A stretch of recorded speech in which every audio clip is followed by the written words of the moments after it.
Shut up and sit down.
Welcome, everybody, to the 3POA podcast, episode 34.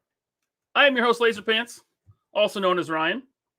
I am joined, as always, by my good friend and yours, the man behind Analog Toys, the Desert Rat himself, Tony Roberts. I'm the Vegemite Kid.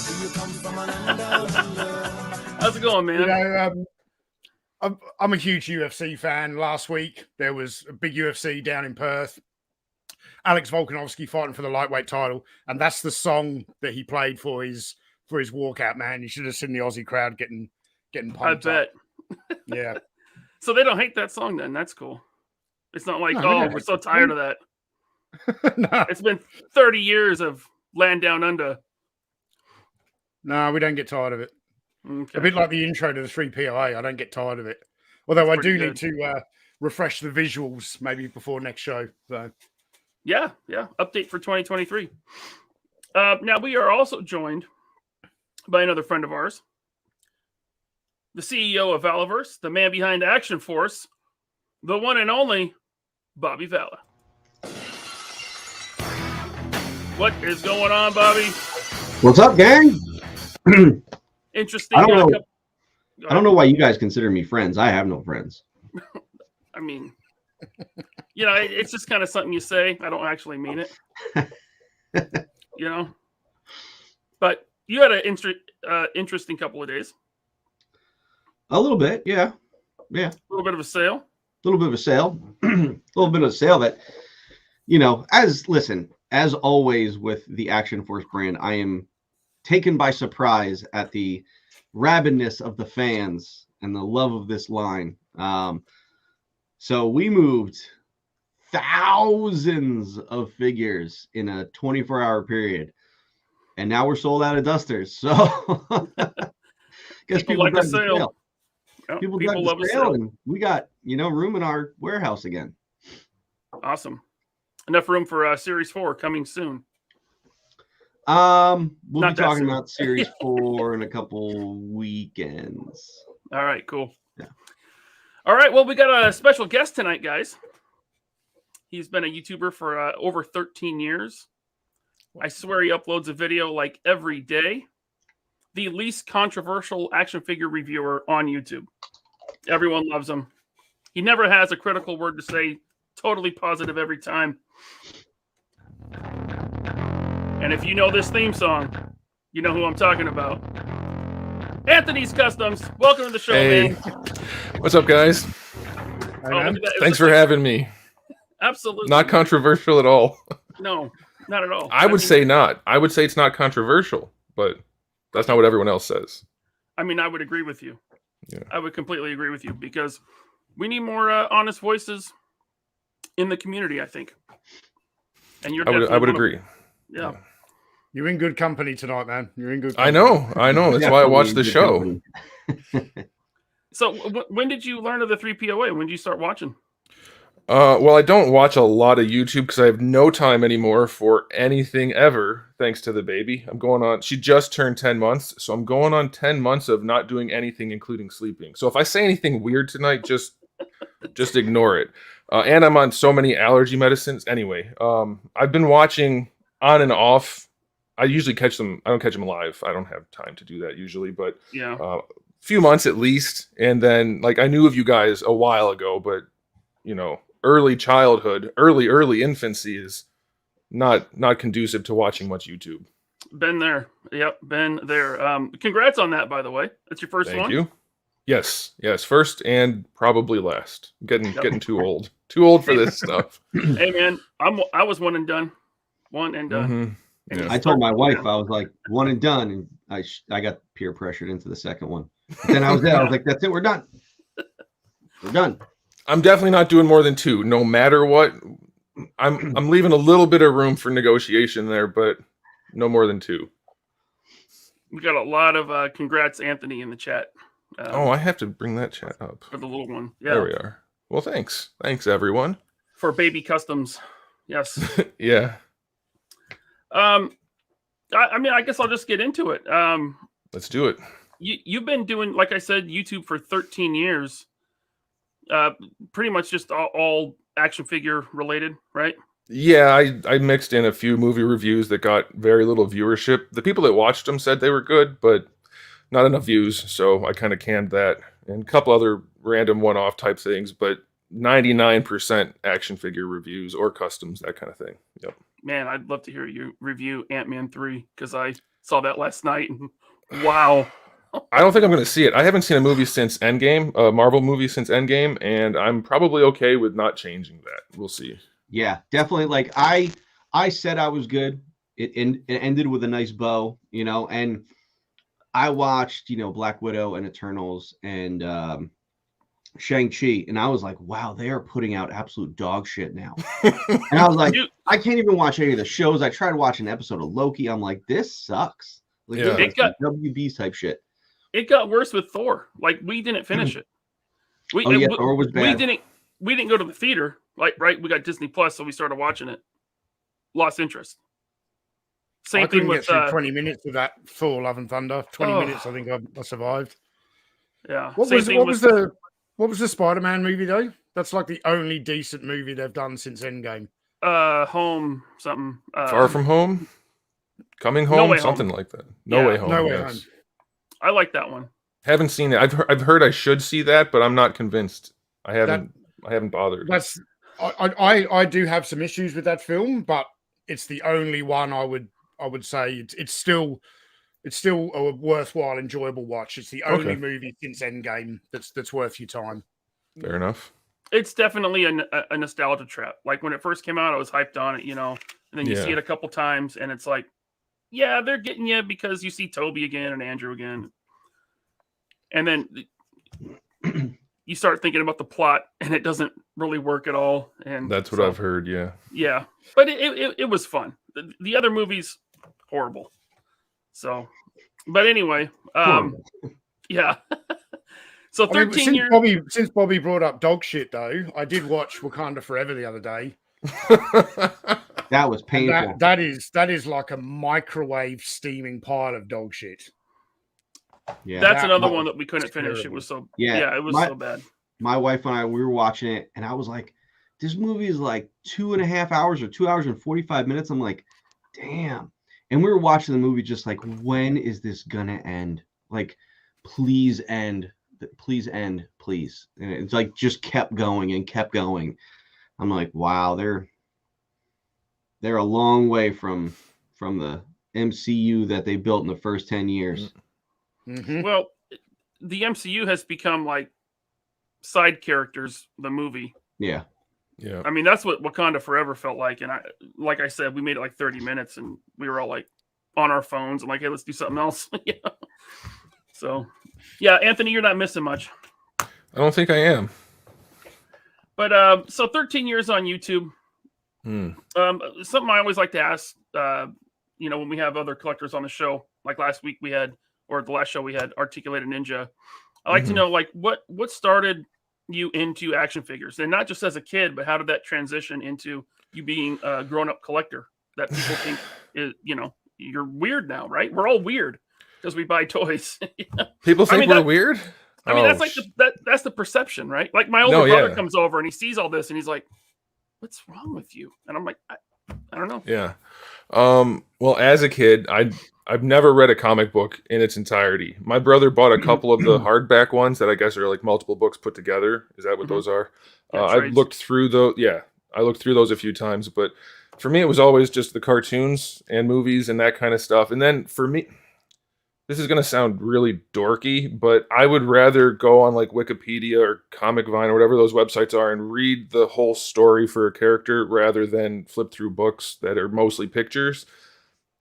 I mean, I like the artwork, but it's just, I don't know. I'd rather read the whole thing. So I'm fairly familiar with most characters that are at least B or C tier, probably not too much below that. But it's always just been the cartoons and stuff. And so I collected as a kid. And then I stopped collecting as kids do because, like you said, we're weirdos. But in college, I saw people were any of you guys on the Todd McFarlane's website, the Spawn message boards back when that was a thing? I No? wasn't. Okay. It was just, I wasn't even into Spawn, but there was a big message board with all kinds of different communities, a lot of G.I. Joe stuff. Wasn't into that, but there was a lot of the Marvel stuff too. So anyway, I saw people posting customs and they were selling them. And I was like, that looks interesting. I think I could probably do it. So I started doing it, and I was able to sell some. I was able to make some money buying toys again. So I was like, well, if I'm making money doing it, I could probably justify collecting again. So I went to this one collector shop locally, and I found it was a Marvel Legends. I think it is the Brood Queen Wave Cyclops, where he's got the yellow pinstripes. They're making a new version of that figure now, that character, that suit. I bought that, and then I was all in. I think. Yeah, I was all in on collecting again once I saw Marvel Legends because I hadn't really been following anything, and then I kept customizing. People said I should do reviews since I know about figures from taking them apart and building them and everything, and now the YouTube channel. That's the too long short version of it. Well, I mean, that's cool. I mean, so the Brood Queen wave that was Hasbro.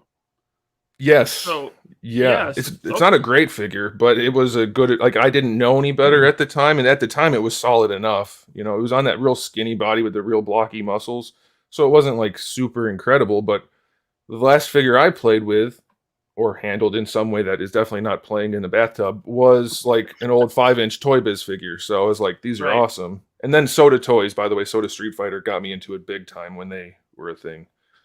Yeah, But, those, I mean, for their era, I think they still kind of hold up. Oh yeah, one of the best action figure lines of all time, for sure. Yeah. I think there's no way they're not. Jada Toys really has their work cut out for them because they're jumping into Street Fighter now. But They do, like but what I've those seen look so far. awesome. Yeah. They do. They look really good. And June, when he was talking about it on this show, he had passion for what he was doing. And as soon as I heard him talking about it, I was like, okay, this isn't going to go horribly wrong like some other things have. He's in charge of it, right? He's the head of that. I think, yeah, he works for Jada. I think he's the designer, lead designer. I think he's in charge of the Street Fighter line. Yeah. So as long as the people above him don't screw people around, I think it's going to be a pretty solid line because he seemed to actually care what he was talking about. So I'm very hopeful for that. I did want to say June wasn't on this show.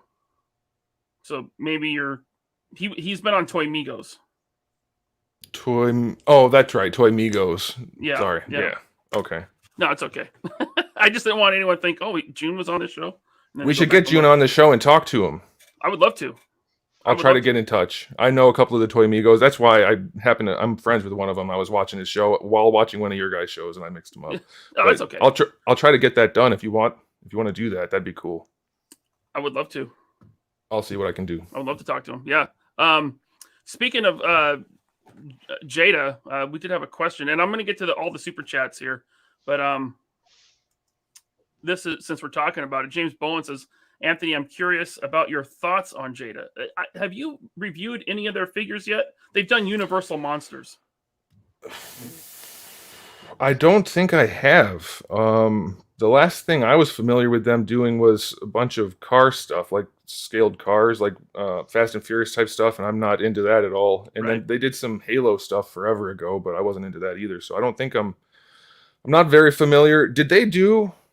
No, that was a different. There's so many J names. There's Jack Pacific, Jazzwares, Jada.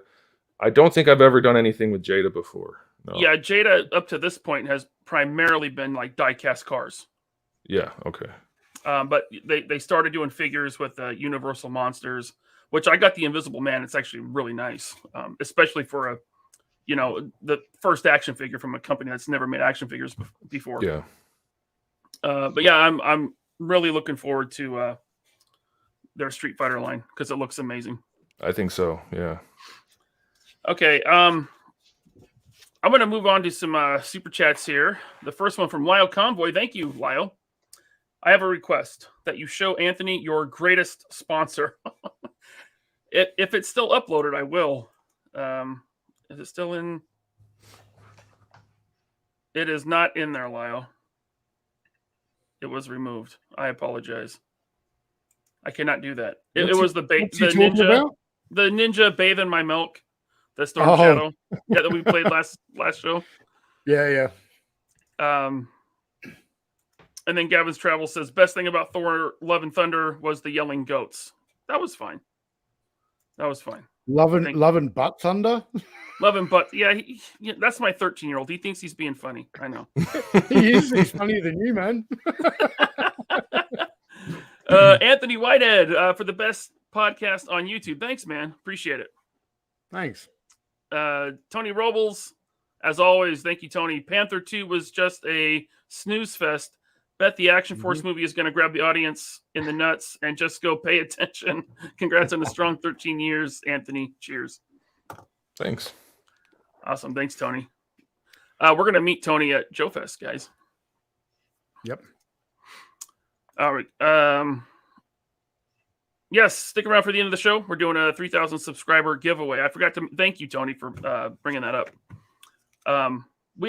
So on the Articulated Ninja show, we said at 500 live viewers, we were going to do a giveaway, right? And we're going to do it on this show. So I'm going to announce that a little bit later. Or actually, we're going to give them away a little bit later. But here's how you enter. Now listen carefully. You're going to go to the 3POA podcast Instagram. On the post about this show with Anthony's Customs, you're going to type hashtag 3POA500. That's how you enter. Go to the 3POA podcast Instagram. The newest post, the one with the Anthony's Customs thumbnail, hashtag 3POA500. What, Bobby, you got a Bloody Pandora you're giving away? Sure do. Tony, what do you got? Signed Desert Rat. All right. And I got a $40 Amazon gift card. HellaDopeToys.com sponsored it with this Hudson from Gargoyles by NECA, which I left in the very nice bubble wrap job that they did there. Very nice. And then our friend Earl Potts is donated a $50 Nerdzoic gift card. So there's some pretty good giveaways. No, Tucker, I'm not giving away Brad's car. Unless he wants, I'll send you one. Talker, happy birthday, man. I hope you're on the mend. It's Talker's birthday today, so we're going to give him a shout out. I forgot about that. Yeah, he is, 65 now? I don't know. Okay. I mean, I think that's being generous, but, you know. We got one from Articulated Ninja Reviews. Thank you so much, man. He says, about time the realest podcast around got one of the most honest creators for 13 years on the show. Congrats on the baby, Anthony. Best wishes and good health. Thanks a lot. Appreciate it. Awesome. Symbolist says, Anthony has saved me from so many bad purchases. Indeed. Is Channing Tatum in Action Force from Spaceman Spiral? No. He's going to be a new character called Nuke. One of the rules I had when we started to cast people, I said, we cannot cast anyone that was in those dog shit G.I. Joe movies at all. Can't do it. It's fair enough. Can't do it. Not even The Rock? You don't want The Rock? Oh God. Bruce Willis? Of course, Bruce Willis, he's not acting anymore. Listen, I wouldn't take The Rock if he offered to do the movie for free. Because Action Force is an ensemble cast. The Rock, every time you watch a Rock movie, like it's a Rock movie. Doesn't matter who else is in it. It's The Rock's movie. And it's just like, I don't want to don't get me wrong, his movies make billions of dollars, except for Black Adam.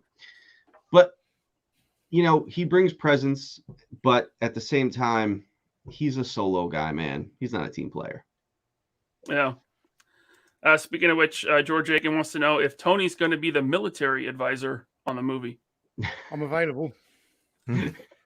I might have started that chat, Bobby, just so Ryan pulled it up. Here we go. For part 2, maybe. Maybe. Thank you, Frecky, for the super chat. Excited for the realist Hasbro Smack Talk event of the year right now. Okay. We're going to get to that. I mean, it's not smack talk if you're just stating facts, though, is it? Right. Right. No, it's not. That's my thing. It's like... Yeah. So, have you seen Lieutenant Falcon? The new classified figure? You mean Willem Dafoe? Have you seen him, Anthony? I have not seen that, no. I've seen him compared he's to... got one.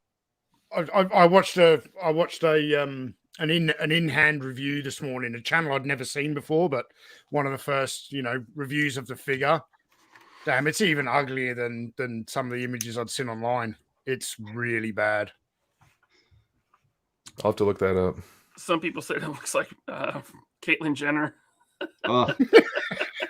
Like, it's that bad. I think I might have seen that figure because I saw a comparison with Caitlyn Jenner and an action figure the other day. So that might be that one. You're not really into collecting G.I. Joes. No, I was born in 87, so I kind of just missed when it was really hot. And so, I mean, I collect them here and there if it's like I got the ninjas, and a couple other ones, but I'm not that into it, so just never really got into it. 87? Okay, so when you said you were collecting Spawn, like that first, like you were still a kid. Like you were... Well, I wasn't collecting Spawn. I was on the message boards way later when they weren't even making Spawn figures at the time. They were making Gears of War and Halo and that kind of stuff. But the message board was still really popular because it was one of the bigger message boards. So that was like not that long ago. Yeah, I saw that. I did see that one. Looks great. Oh. This video that I watched this morning, it looks even like this is obviously a promotional image. I watched this video this morning. It's even worse. The guy was moving the camera so like looking at it from a low angle. Oh, it's just hideous. Now that picture there looks a little toned down because the ones that I've seen, like his lips are like bright red. Yeah, that's a promotional image. It's probably been photoshopped and everything. So, gotcha. Yeah. All right. So you said 87, so yeah, you were as a kid into the Toy Biz Marvel stuff. Oh yeah, I had tons of them. Yeah, those were. They look better than most Marvel Legends. No, not better, but they have the proportioning and the comic feel. No, look, I want to get into it. So I watch almost all your reviews, unless it's something like Dragon Ball Z. Even though I did watch that one today, but when it comes, because I think you probably review Legends the most. Yeah, they release figures so often. Yeah. So, what would you say is like the biggest issue with Legends? And I mean, we'll leave price aside because we all know they're overpriced. But the biggest issue, if I had to pick one, it's gotta be that they don't look like the comic source material. They look like semi-muscular people in costumes. They just don't have the big shoulders, the skinny waist, big thighs, the whole thing. Mm-hmm. There's never a reference image that matches the figure. Like I think what's the guy with the tiny legs and really big upper body who's a Build-A-Figure with the little curly Q? Strong guy?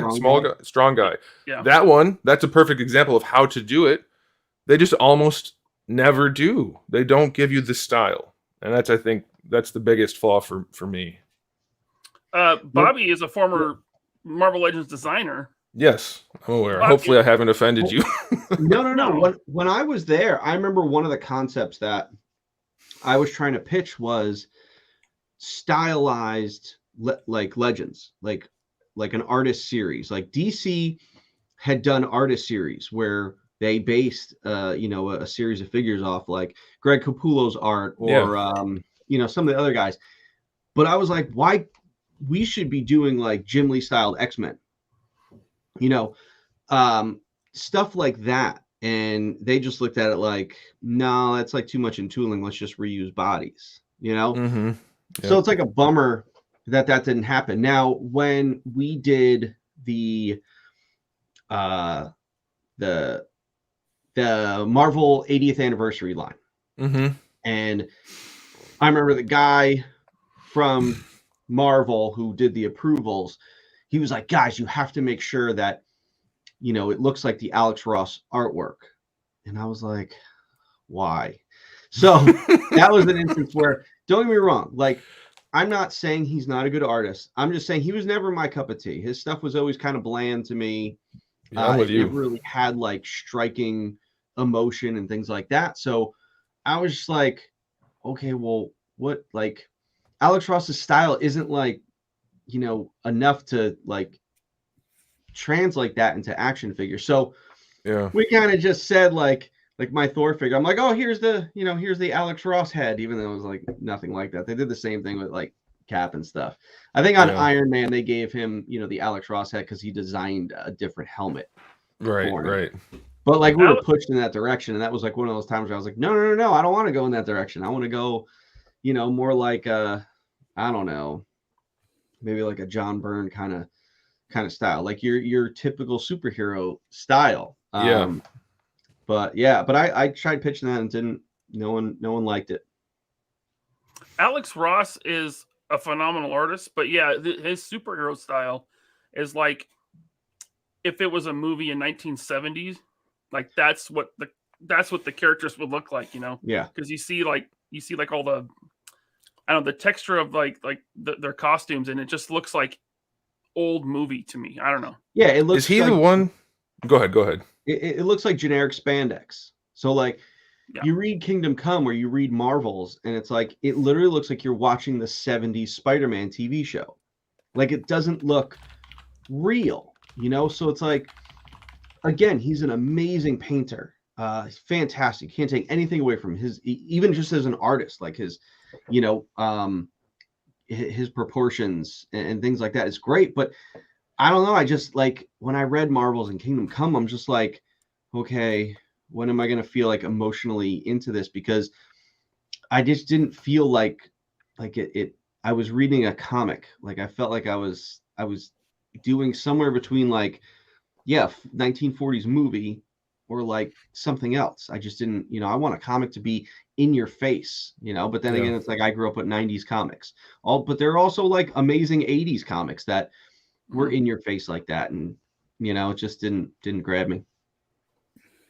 Yeah, Alex Ross, I think he does like he paints from photo reference. Is what he does. Yeah, he photographs, and that's the other thing. I'm not taking anything away from him.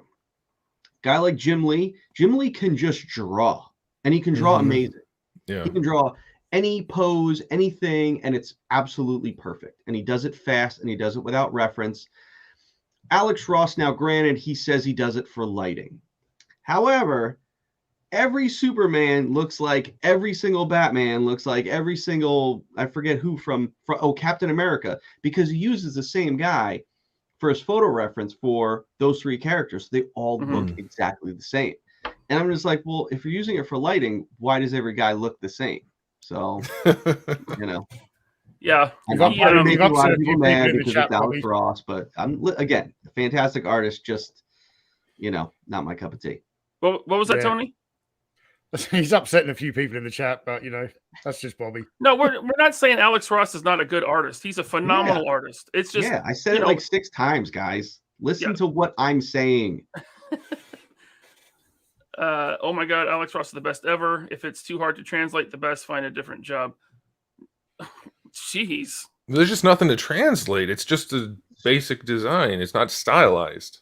Right. Yeah. Like, How do you translate a painting into an action again, figure? rewind a minute ahead, Rick, where I said he's a good artist.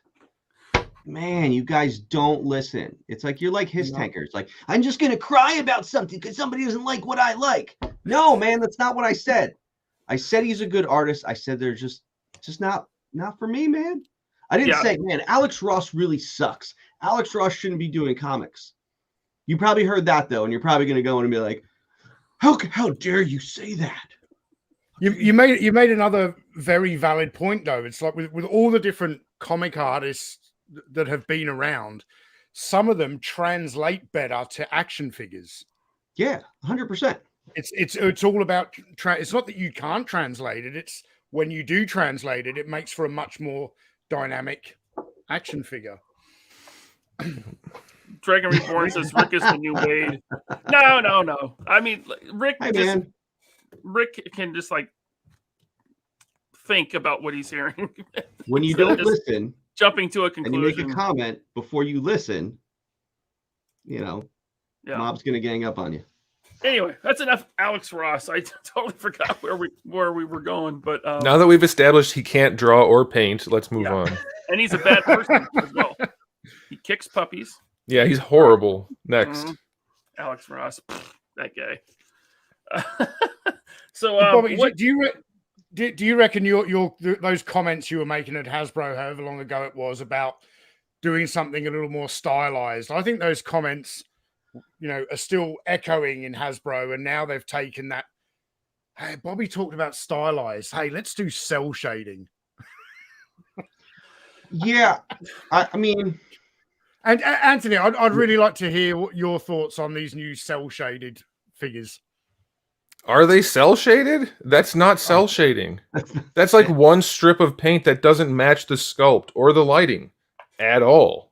It's not good. Every company has done some form, like every main company has done some form of either like heavy black outlines around the figures to make it look comic-y or actual cell shading. It exists. They just don't want to spend the money on the deco, I guess. I don't know. I think it's horrible. I don't get it. I think it looks kind of okay on Transformers the way they do it, but when it's I'll give you that. Yeah, anything they've done on Marvel Legends has not looked good. I don't know. Do we want to, Rick? We're not saying he's not good.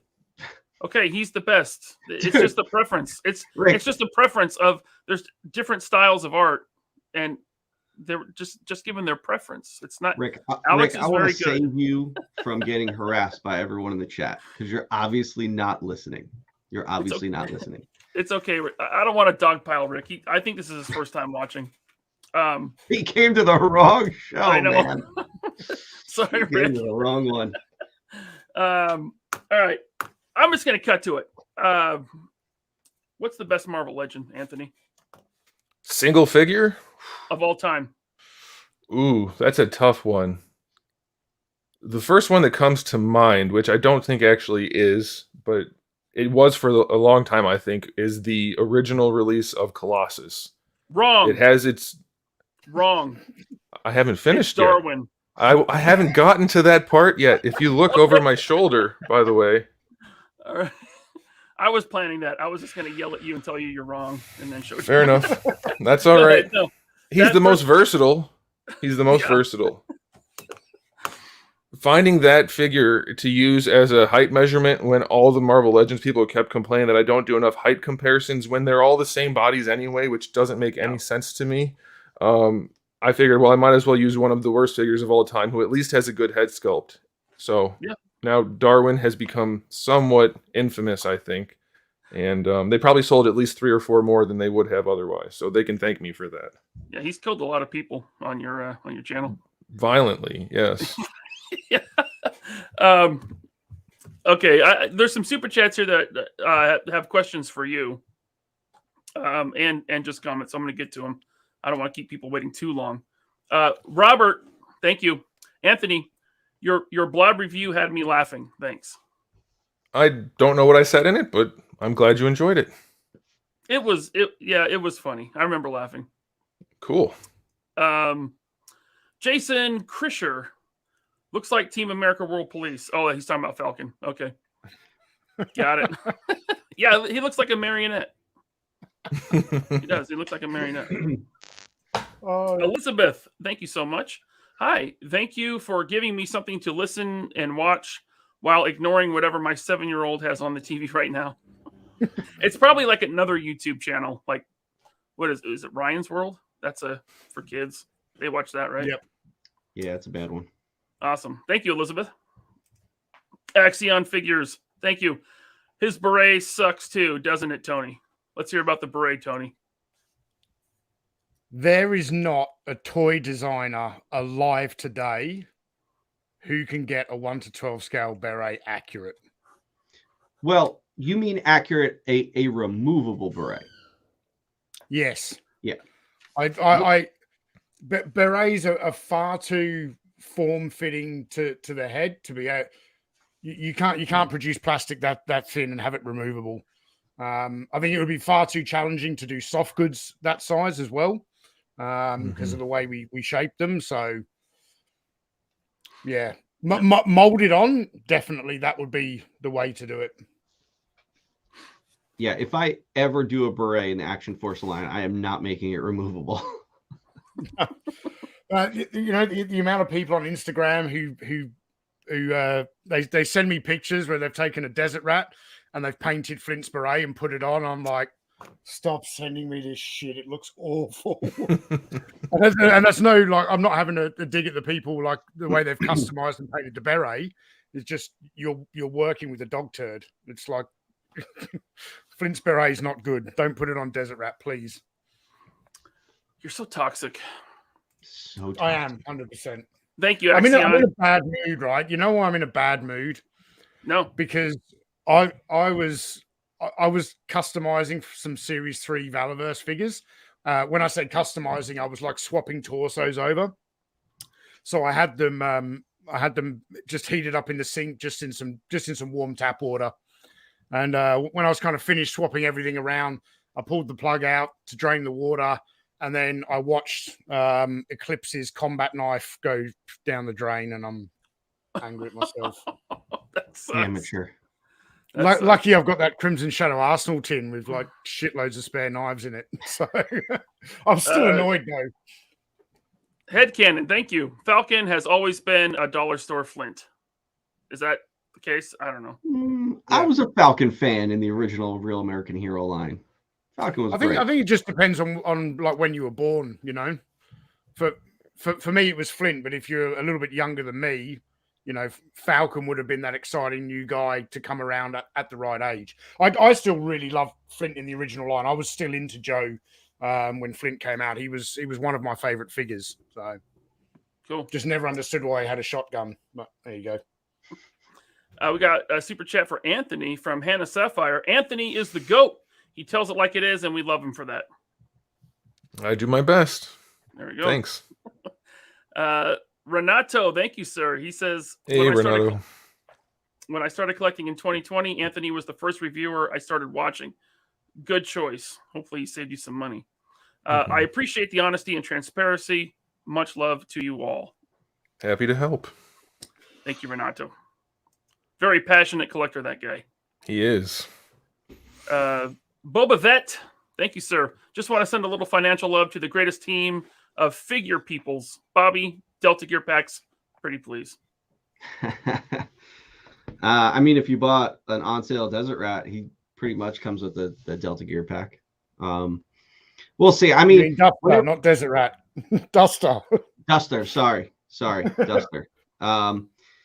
Whenever something sells out, I'm always like, oh man, I should probably reissue it because it's like, you know, you want to have it in. But at the same time, it's like it's kind of good when things sell out. That means, you know, things are going well. But I got a lot of things in the hopper, a lot of items coming. So, you know, I probably won't get to reissuing stuff for a bit. But I know that is a favorite one. But there's going to be some good gear packs coming. So I think you'll be all right. Cool. All right. I'm going to skip around here a little bit because there's some questions for Anthony. From Lyle Convoy, there it is. Some questions for Anthony. What is the worst figure you've ever reviewed, and what reviewers do you watch? I'll do the second part first. None. I stopped watching any reviewers when I started doing my own reviews. Partly because I don't want any influence at all. And then other partly is because I don't know if I should go there. I could go there. I don't like watching most other reviewers because, and I'm not saying I don't say anything wrong or get anything wrong or that I know everything, but I see people like referring to like a Marvel Legends shoulder as like a ball joint, and that kind of stuff just drives me nuts, and so I just can't. But mostly it's because I don't want to be tainted when I do my own reviews. And then the first part, the worst figure I ever reviewed. I just reviewed one the other day that was horrible. What was that? An Action Force Desert Rat? It was I haven't because the face sculpt though. I haven't reviewed any Action Force. I'll get to that in just a second. Why I haven't done that. I think it was the Purunga was pretty bad. That and then the 3A Master Chief. Those two things are some of the worst things because of the price tag and how horrible they were. Like absolute. I don't swear on my channel, so I'm going to try not to here. Absolute crap. So maybe it's one of those two. And then can I talk about the why I don't review Valaverse stuff? Can I have a minute? Yeah, you might as well. And I already know the answer, but well, I'm thinking a lot of people don't because I keep getting that. I've been getting it since you came out with your line, Bobby, and I've answered as many people as I possibly can, but it just keeps coming. I stopped reviewing any sort of indie company figures when I started developing my own because too many people would perceive a conflict of interest, even though I wouldn't do that because it's not like we're competing for the same buyer and everybody buys everything now. So it's not like if they buy Bobby's line, they're not going to buy my ninjas. If anything, they're going to buy both because you can mix them. They're the same scale, and that's not a coincidence. So it's not like that. I don't have any ill will towards anybody. It's just as a reviewer, I don't even know what I'm going to do once my line comes out. Am I still going to review other companies? I think I will, but just still the big brands. I don't know. It's a weird thing to navigate. So it's not like I don't want to review Valaverse stuff. I don't because of that. So it's not like people are coming up with all these ideas about why I don't. It's just as simple as that. No, I totally get it, man. Because listen, I thought like I'd be okay like reviewing other stuff or giving my opinions on stuff. Nope. You can't. You're not allowed. And it's like, because if you have anything negative to say, you're like, you're like the villain, especially if it's an indie company. If there's an indie company I don't like, man, I can't say a thing. It's like, yeah, I could talk shit about like Hasbro, Yeah. But I mean, I still get shit about that. But if I were to say something about an indie company, oh man, forget it. It would be like a swarm of hyenas, like looking, scraps. Like, and it's just like, why? Like, what difference does it make? And I think they look at it because it's like, well, if you give a bad review on an indie line, you're trying to hurt that indie line.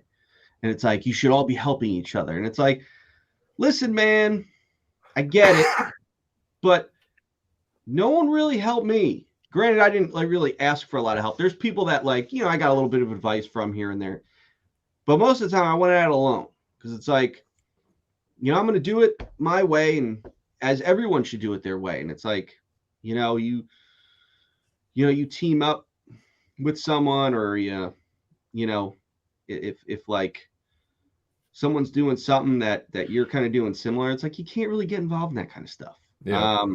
So yeah, it's a muddy scenario. So there you go. Going back, I'm sure you got questions about, are you going to review Fwoosh Ninjas? You never did, right? Actually, back then, I hadn't started my line yet, and I reached out to them in the very beginning, and I never got a response at all. I don't know why that might be, other than the way people perceive my reviews sometimes as being hostile or particularly negative. Here's the thing. If I stopped reviewing like Hasbro or half the figures in any line, my reviews wouldn't be negative at all. But not everything is good. Everybody, it's such a weird dichotomy nowadays where it's either everything is amazing, and if you're a fan, you have to love everything, which isn't fandom, by the way, or you hate everything. That's not what I'm doing. I'm just saying, look, these are the problems with this. This one's great. This one's bad. That's it. But as soon as you say anything bad, I'm sure Bobby gets this about the G.I. Joe stuff or Super 7 or whatever. Yeah. As soon as you say anything's bad, no matter how much you can prove it factually, like this doesn't look like this. No, I still like it, so you're wrong. So it's just like, you know, you can't win. The amount of people that think that me and Bobby hate G.I. Joe and hate classifieds, which is just not true. Me and Bobby both grew up on G.I. Joe. Mm-hmm. He's got a whole room at home filled with all the vintage figures. I've got a bunch of them. I've got a bunch of classified figures. When I'm critical of G.I. Joe classifieds, it's because I want them to be better. There are some figures that I really, really like. That Zartan was amazing. Spirit, Crocmaster, the Storm Shadow here, great figures. Yep. But then I'm not going to turn around and say, yeah, you know, Falcon, he looks just like Don Johnson. He's handsome as, you know. They modeled it after the guy who voiced him in the animated movie. Bullshit. And it's important to remember, if you're truly doing an unbiased review, you're not just going to focus on the positive. It doesn't matter if you're a fan of the property or the character or what. If you're truly unbiased, you have to bring out the things that you don't like or the things that were done wrong. Yeah, and I would argue, obviously, since I do it every day, the negative stuff is more important in a review. If you buy a figure and it's better than you thought, well, that's good. But if you buy a figure and you're like, oh, shit, I wasted a bunch of money, well, that's not good. And that leaves you way worse off. So it's my job to tell you everything that could be wrong. You can decide if you care or not. You can not care about anything and still buy it. I don't care. But I'm not going to choose what I leave out. I've got to tell you everything I can. So that's why I do it. Yeah, makes sense. All right, we got a couple super chats for Bobby here.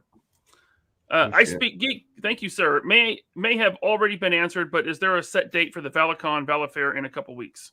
Stay tuned, brother. Stay tuned. Maybe Monday or Tuesday I might say something. Coming soon. Thank you, sir. We got one from TJ over in India. Thank you, TJ. I've started reading Action Force comics last week, finished 1 through 5 mission files. Really enjoying it. Wish I had physical copies as I'm having to read ebooks in India. Thanks for reading, man. Glad you're enjoying them. Yeah, I know it's hard to, order comics and the shipping to get something international, and it's just a comic.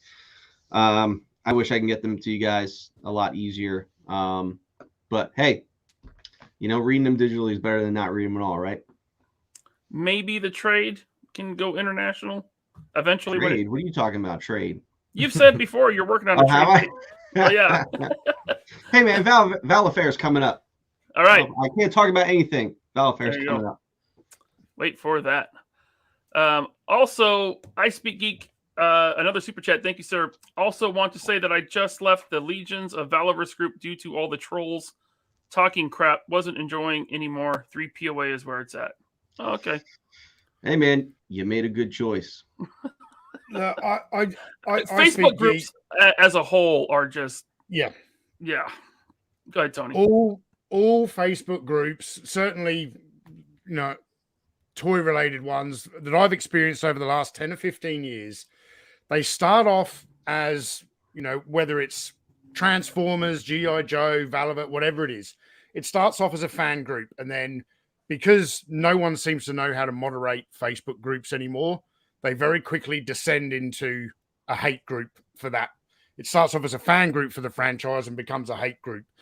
I just don't even want to be. I don't even want to see that shit in my feed, which is why I'm only a member of a very select few Facebook toy groups. So, Anthony, how many Facebook groups are you in? I used to be in a bunch. Yeah.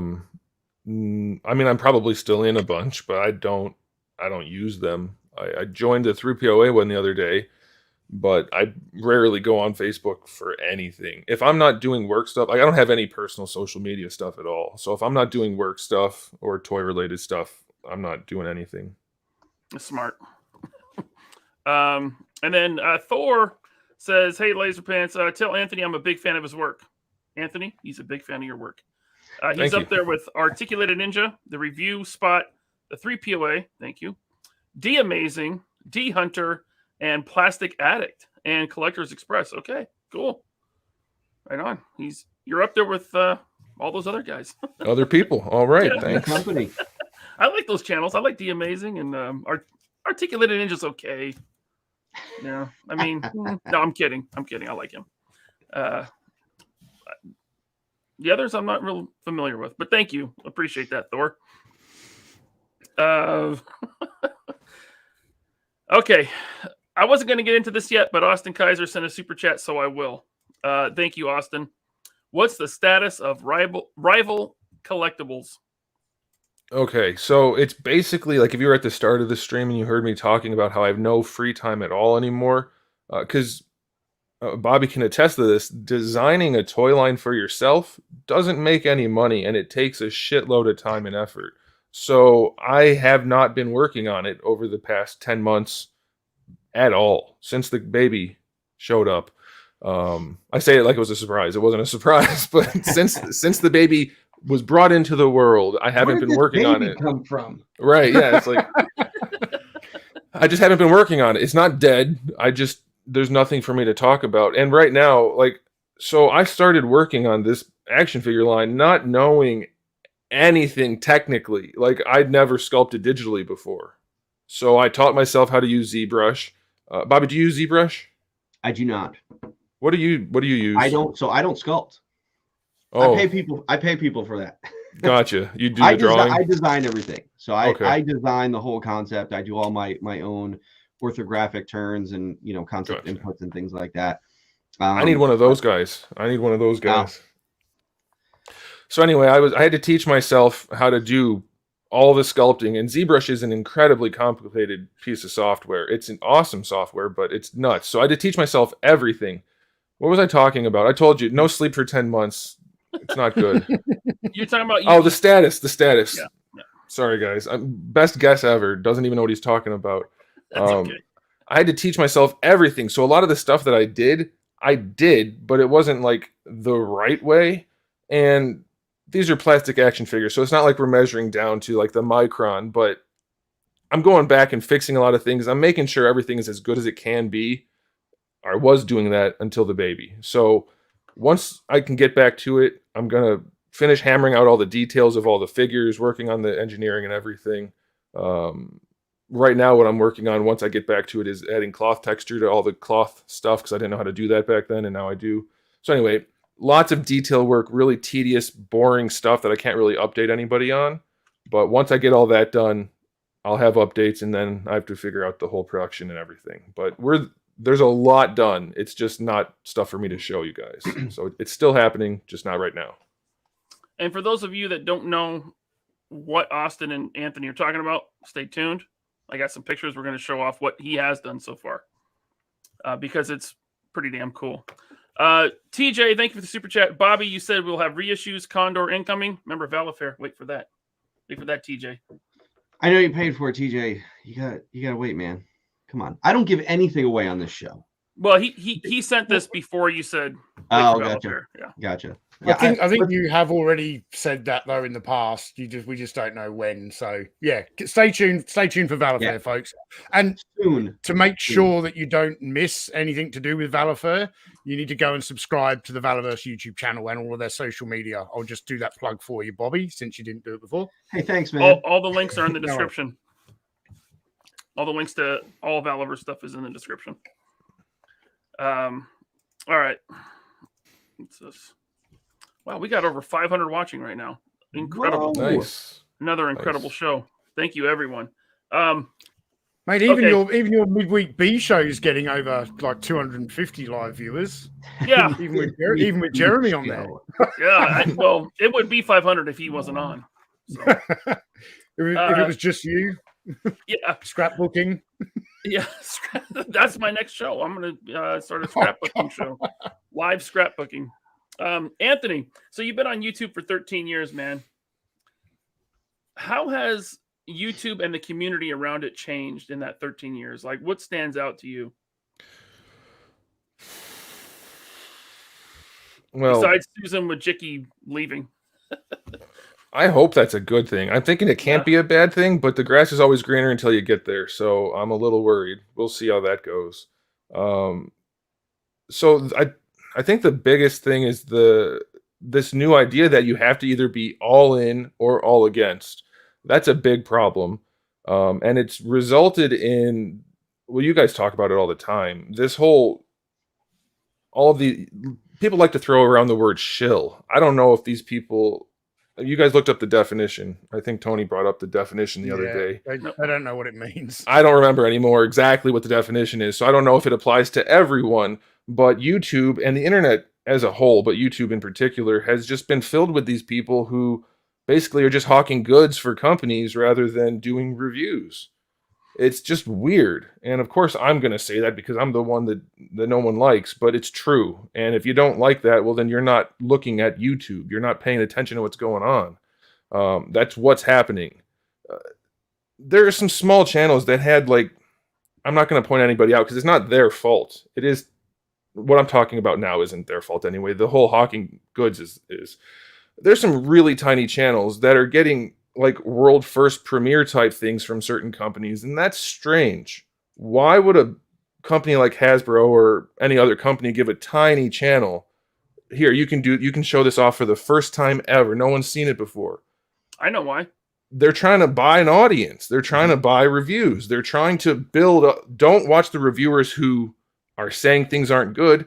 Here's free product, tell everybody how good it is, and we'll grow that channel. It only had, the one channel I'm thinking of had, like, I think it was under 1,000 subs. Maybe it was not under, maybe it was right around there. Either way, it was very small. Doing a premiere for a new figure, that just doesn't make any sense. And it's not like I want it. I don't care. I tell companies all the time, I'm not doing your product. I just told a company the other day, I think I saw a comment. They're asking me about if I'm going to review a new Hiya Toys thing. I'm not reviewing any more Hiya Toys. They asked me to sign a contract that would give them some kind of control over what I say. And no, I'm not signing a contract for a review. If you don't want me to review if you do want me to review your figure, send it and I'll review it. There's no contract involved in that. That's not how reviews work. It's not a sponsorship. So anyway, I don't care if I get free stuff ever. Yeah. I think I noticed, like, when they're going to the smaller channels, I think they're trying to get them at the ground level. Like, oh, we can do this, build this up, and we'll have this person in our pocket. Exactly. And the thing is, the big channels, the small channels, I get it, man. No one's going to say no to, like, a first off Hasbro product. Like, what person's really going to, like, we would, if Hasbro came to us and was like, hey, we actually want you to show off this thing, all three of us would be like, you can go fuck yourself. At least I think that not all three me. of us would say Well, that. I wouldn't say that. I would say send it, but I'm going to say what I want to say, and it's probably not going to be good for you. But, I mean, I'll take it. I'll take the free stuff, but you're not telling me what to say. That's how I go about it. Yeah. I didn't mean to cut you off, Bobby. Sorry about that. No, it's all right. I mean, listen, and I say this to anyone I send stuff to. It's like, I've definitely sent complimentary product to people, but I say, you say exactly what you want to say. Mm-hmm. Hey, man, if you don't like it, if I didn't think someone would, like, I stand by my product and I believe in my product. So I'm confident that when someone gets my product, they're going to feel good about it. Yep. So that's why I'm just like, yeah, no, I'm not worried. I'm not telling you what you can and can't say. Like, I've had people say, like, well, is there anything I can and can't say? I'm like, nope. And they're like, wow, really? Yeah, no. Every time I'm on a podcast, someone's like, hey, is there anything we can't talk about? No, you could talk about whatever you want. I'm not like that. I'm not like someone, like Brian Flynn, who gets softball questions and who will talk about something. Listen, I've talked about my own shortcomings in my own podcasts or, my own YouTube channel videos and things like that. It's like, if you're not real, man, then people can see right through that shit, And it's like, listen, when someone gets something, it's like, oh, look, we got this first reel first. It's like, it's pretty obvious. But at the same time, like, I get it, man. That channel wants the views and that channel wants to grow. And they should absolutely take that product and do a review for it because that helps their channel grow. If you want to be a YouTuber, if you want to grow your channel, you should absolutely do things like that. Comes with consequences, though. You can get labeled and people say, hey, that guy's kind of like a shill, but you can't be mad at it because you took something. You know, if you took something and you're like, or if you have someone on your show and you're giving them softball questions, or if like you're overly positive, like, you know, you got to be objective with stuff. Yep. You have to be. Yeah. Yep. I got stuff from Hasbro, G.I. Joe stuff for Joe. What's it called? so did Tony. Go Joe in July or something. Whatever they had going on. They sent me the box. June, I think it was. And one of the things was Crocmaster, and that was a good figure. And I said how good it was. They sent it for free. I'll review it. It's a good figure. Then they sent some other thing that was like this gray and yellow and red, really shitty looking figure, and I tore it apart. Patrol Viper, yeah. Yeah, I'm like, they can send me free stuff, but I'm gonna say what I'm gonna say regardless. And I think that's the only way a reviewer should do. Otherwise, it's just a user review. It's not an actual review. It's just your commentary on a thing you got. And that's not worth anything to anybody, in my estimation. Yep. Yeah. There's no value. You just become a hype man for a product. Yeah. So here's a hypothetical scenario, right? They're coming out with Big Ben sometime this year, probably even next year, right? Big Ben, G.I. Joe character, ex-British Special Forces. If you were to pick any channel on YouTube to get that first reveal, you would think it would make sense where I'm ex-British Special Forces. I've got a channel of 50,000 subs. If the first reveal of that figure like goes anywhere else, there's something rotten in Denmark. You know that. Yeah. Yeah. And I would accept that and review it, but I've kind of already. I actually did a video about my thoughts because there is so much wrong with that figure. I was really excited for it when I heard they were coming out with Big Ben, and then I saw it, and I'm like, oh shit. Oh shit. Boba Fett, thank you, sir. I did in fact pick up the buy 4 get 1 free dusters for the exact reason. Thank you, sir. Thanks, man. Thank you, Boba Fett. But if anyone else is contemplating picking up a duster on the sale, you need to get moving because no, he's sold out, baby. Yeah, they're gone. Sold out. They're gone. They're gone. All gone. Shit, where were you at the beginning of the show when I said thousands of figures gone? We're all sold out. In 24 hours, these crazy fans, they said, I'll jump on that sale. I was thinking about like unscrewing the trap in the bottom of my sink to get that knife back later. World Made of Cardboard, thank you. Greetings, oh great ones. Wow, that's okay. Those who bestow great wisdom and knowledge. And Ryan. He's filling in for the Canucks tonight. Yeah. Just joined. You need to start over from the beginning. Love you all. Thank you, World Made of Cardboard. You're okay. Appreciate you. And then Lyle Convoy has one more question for Anthony. Thanks, Lyle. One more question. Are you ever going to do another run of the Venom feet? I am dumb and just got into Legends. Lyle, you're welcome. And the Venom feet are excellent. No. I'm still making those feet. I don't think people realize how much time it takes to make your own silicone molds and pour your own resin and make thousands of something. I don't have injection molds. I'm not making more. I'll have some extras at the end and I'm going to sell those, but I'm not making more of those. It's never again am I making Venom feet for anyone ever for any reason. No. But just seeing those damn feet. I am. So many, but I am going to do a new version of the Spawn Axe. If people need a Spawn Axe for their McFarlane Toys stuff, I'm going to make a new one of those. And I have a couple other things down or in the works that we'll be doing, but no more feet ever again for any reason. I remember a lot of people showing off that Spawn Axe when you made them. I don't collect Spawn, so I didn't get one, but yeah, those are nice. Yeah. What about the Beast Heads? The animated Beast Heads. I have a few of those. See, so some of the things I have casted, I have someone else do it. I pay somebody else to do it. He still does it the same way, but he does it for a living, so it's much more effective. But I still have some of those. I think I'm going to paint the ones I have left and put those up for sale when I just sell off everything, all the leftover feet, all the leftover beast heads, the Spawn Axes, things like that. So there's going to be kind of one big clearance, not clearance, but getting rid of everything sale. So there'll be some stuff. Some beast heads. Here's a question. Should they match the new beast or the original release? I'm thinking the new one with the lab coat. That one is going to be easier to obtain, I think. Yeah. And it's better painted too, I think. So. Yeah, the first one has a lot of weird black shading. Yeah, I think I'll match the new one. Or, well, I don't know. We'll see. How quick did the Gambit heads go?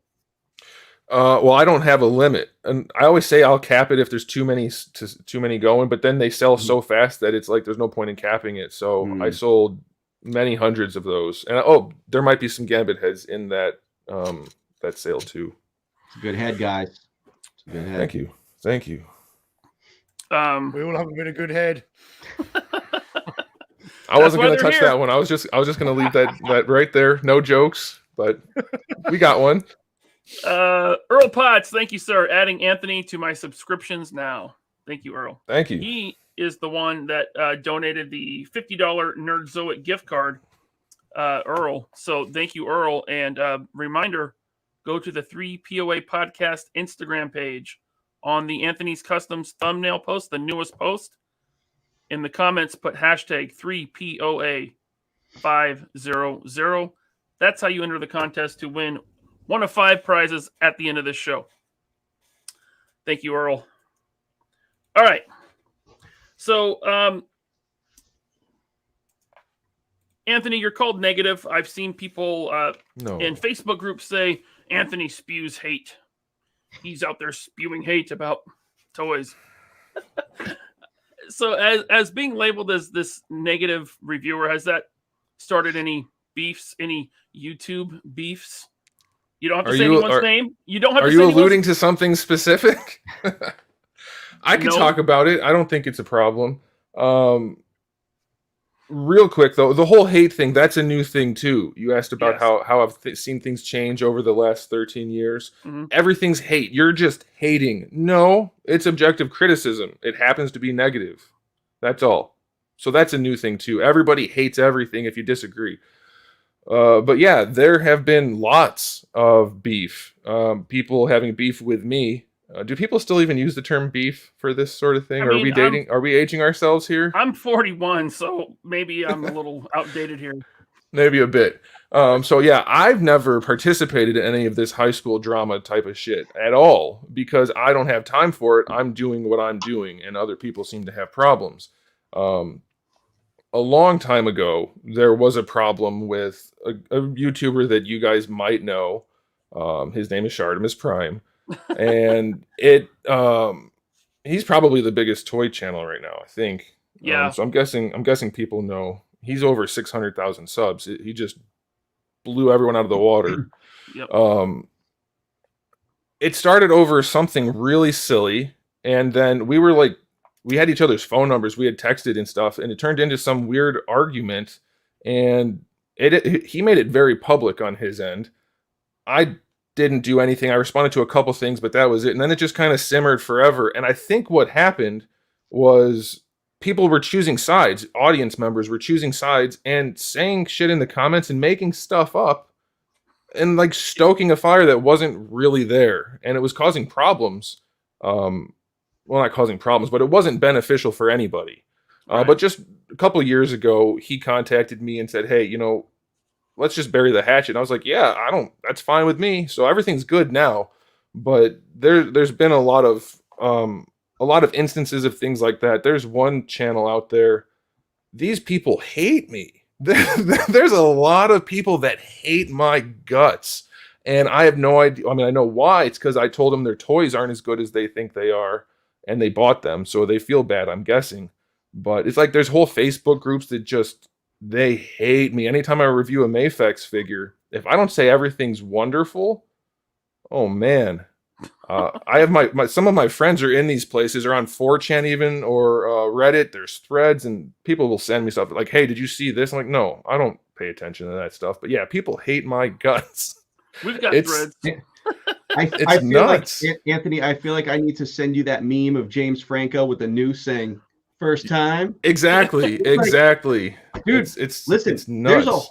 There's a page on his tank that I don't even know what it's up to. It's in the thousands. I know that 1,200 pages. Where it's just like 8 dudes just hating on me. They're so obsessed with me. They're watching right now. I know they're watching because they have to watch because they're that's exactly it with me. I live in their head. I Yeah. own you, motherfuckers. I own you.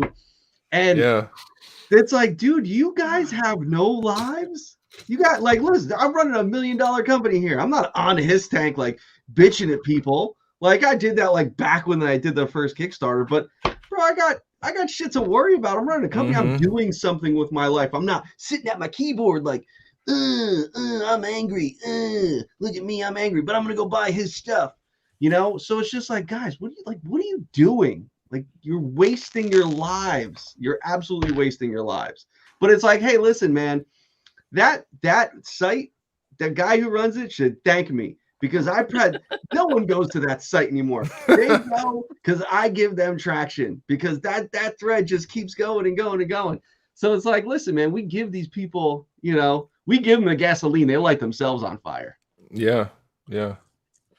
It's something else. I will say though, like I said, Shardimus and we're on good terms. He just congratulated me for hitting 200,000 subs. Like we're fine now, and that's the way it should be. These are people on the internet that, I mean, a few people know each other in real life, but mostly we don't. You shouldn't be that angry at someone on the internet over toys, no matter what they said or did. It's just weird. People have become so divisive and tribalistic. It's nuts to me. It's crazy. It's kind of like saying you don't like Alex Ross. Oh my gosh, that horrible artist. Hate that guy. So I've got a bit of a theory on this, Anthony, because there's a lot of people on the internet who hate me as well, you know, because of things I've said about Transformers, G.I. Joe, Motu. Yeah, me and Ryan love to hate each other. And we've met in person as well. So you smell. I made a comment on Ryan's midweek show. Something they were talking about Motu, and Ryan was joking like Motu sucks. Like Masters of the Universe doesn't suck, but their fans do, and I find that fan base quite toxic. And if you say anything critical about anything Masters of the Universe, the cartoon, the toys, anything, a lot of these guys are still in that mindset that they were in when they were 5 years old, when it was, I have the power and I want to be him.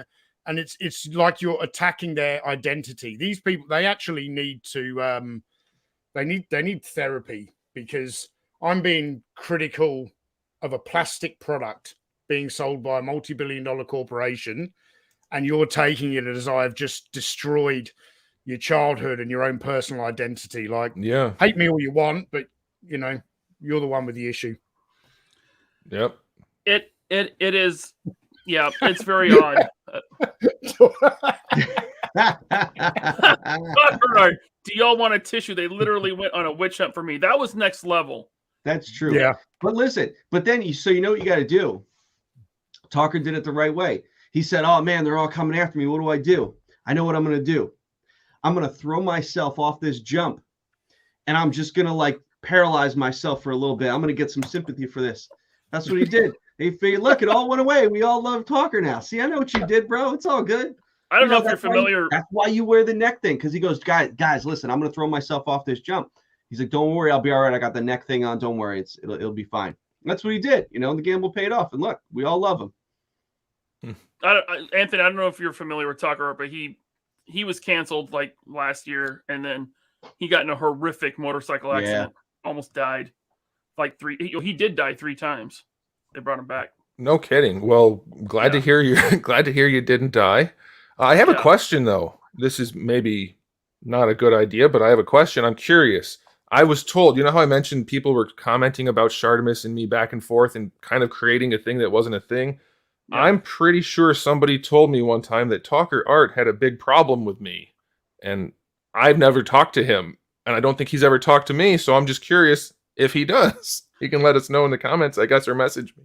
I don't know. I thought that Talker said you were one of the gangsters. I don't know. Like I said, I have no idea, but I got a comment one time, and I'm almost positive it was him. I mean, it was about him, so I'm just curious. So I'm guessing it's nothing. It's nothing.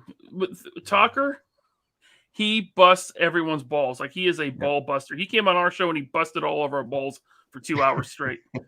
So he was probably busting your balls in a video or something, and probably someone took it seriously.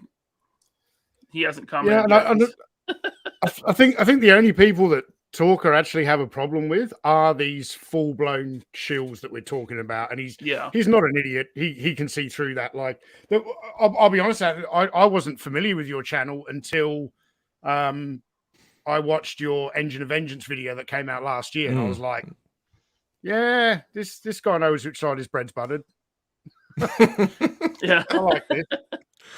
That was the first time I had heard you, and it wasn't even really it wasn't a review on a specific action figure. You were just like kind of commenting on something that was just huge in the community. It was, you didn't have a toy in front of you. It was, you were just talking about this HasLab and what a company was doing. And it was nice because there wasn't too many people on, I say our side. I don't want to become tribal, but just, I don't know, the side of, should I say common sense? I'm going to the right side, the logical side. Can I comment on that real quick? Yes. Yeah. We'll go ahead and do the Talker art thing first. You can read that. He says, "Love Anthony, always have. How do you guys say it? Beef. Beef. I don't know about the second. I don't know what that how do second you sentence guys means, say but it I'm is glad. beef? There's no problem. That's good. No, there's no And problem. as far as the Engine of Vengeance video goes, the only reason I made that video, I don't generally follow trends because I'm tired of everybody just following trends on YouTube. It's annoying. But I figured it would make some good money, which it did. But I really wanted to talk about it because I heard so many people saying, I don't like this. It's not a good value. Am I talking too loud, by the way? I'm getting, You're getting good. amped up. Good. Okay. Everybody was saying, or not everybody, but a lot of people were saying, big channels, I don't like this, but I'm going to back it anyway. And I'm like, no, you can't do that. You have to speak with your wallet, vote with your wallet. That's the only way. The only way these companies are ever going to listen, because they don't care about anything but the bottom line for these big companies, the ones that are making billions of dollars in net revenue. Now, somebody like Bobby, somebody like me, hopefully, if I ever get my stuff together, we do care. It does matter to us. It's not the same thing. These indie companies are not in it for the same thing as Hasbro. And it's not just because they're publicly traded. Bobby was talking about it the other day. They had to cut out Yondu's arrow or whatever the case may be because they're publicly traded. Bullshit. That's not how it works. So yeah, I had to say something. I'm just tired of everybody kissing Hasbro's ass for no reason. Yeah, it's like Tony said. It's because they're so wrapped up in the hobby that they start to identify themselves. Part of their personality becomes, oh, I collect Hasbro stuff. Mm-hmm. I've literally had guys say, unironically, that aren't on YouTube, I shill for Hasbro. I'm like, what?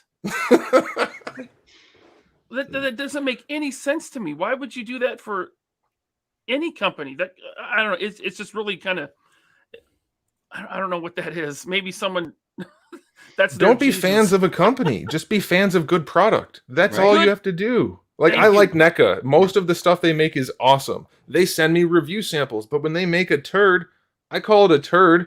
I don't feel bad, and they know what they made. Like, you don't have to like everything.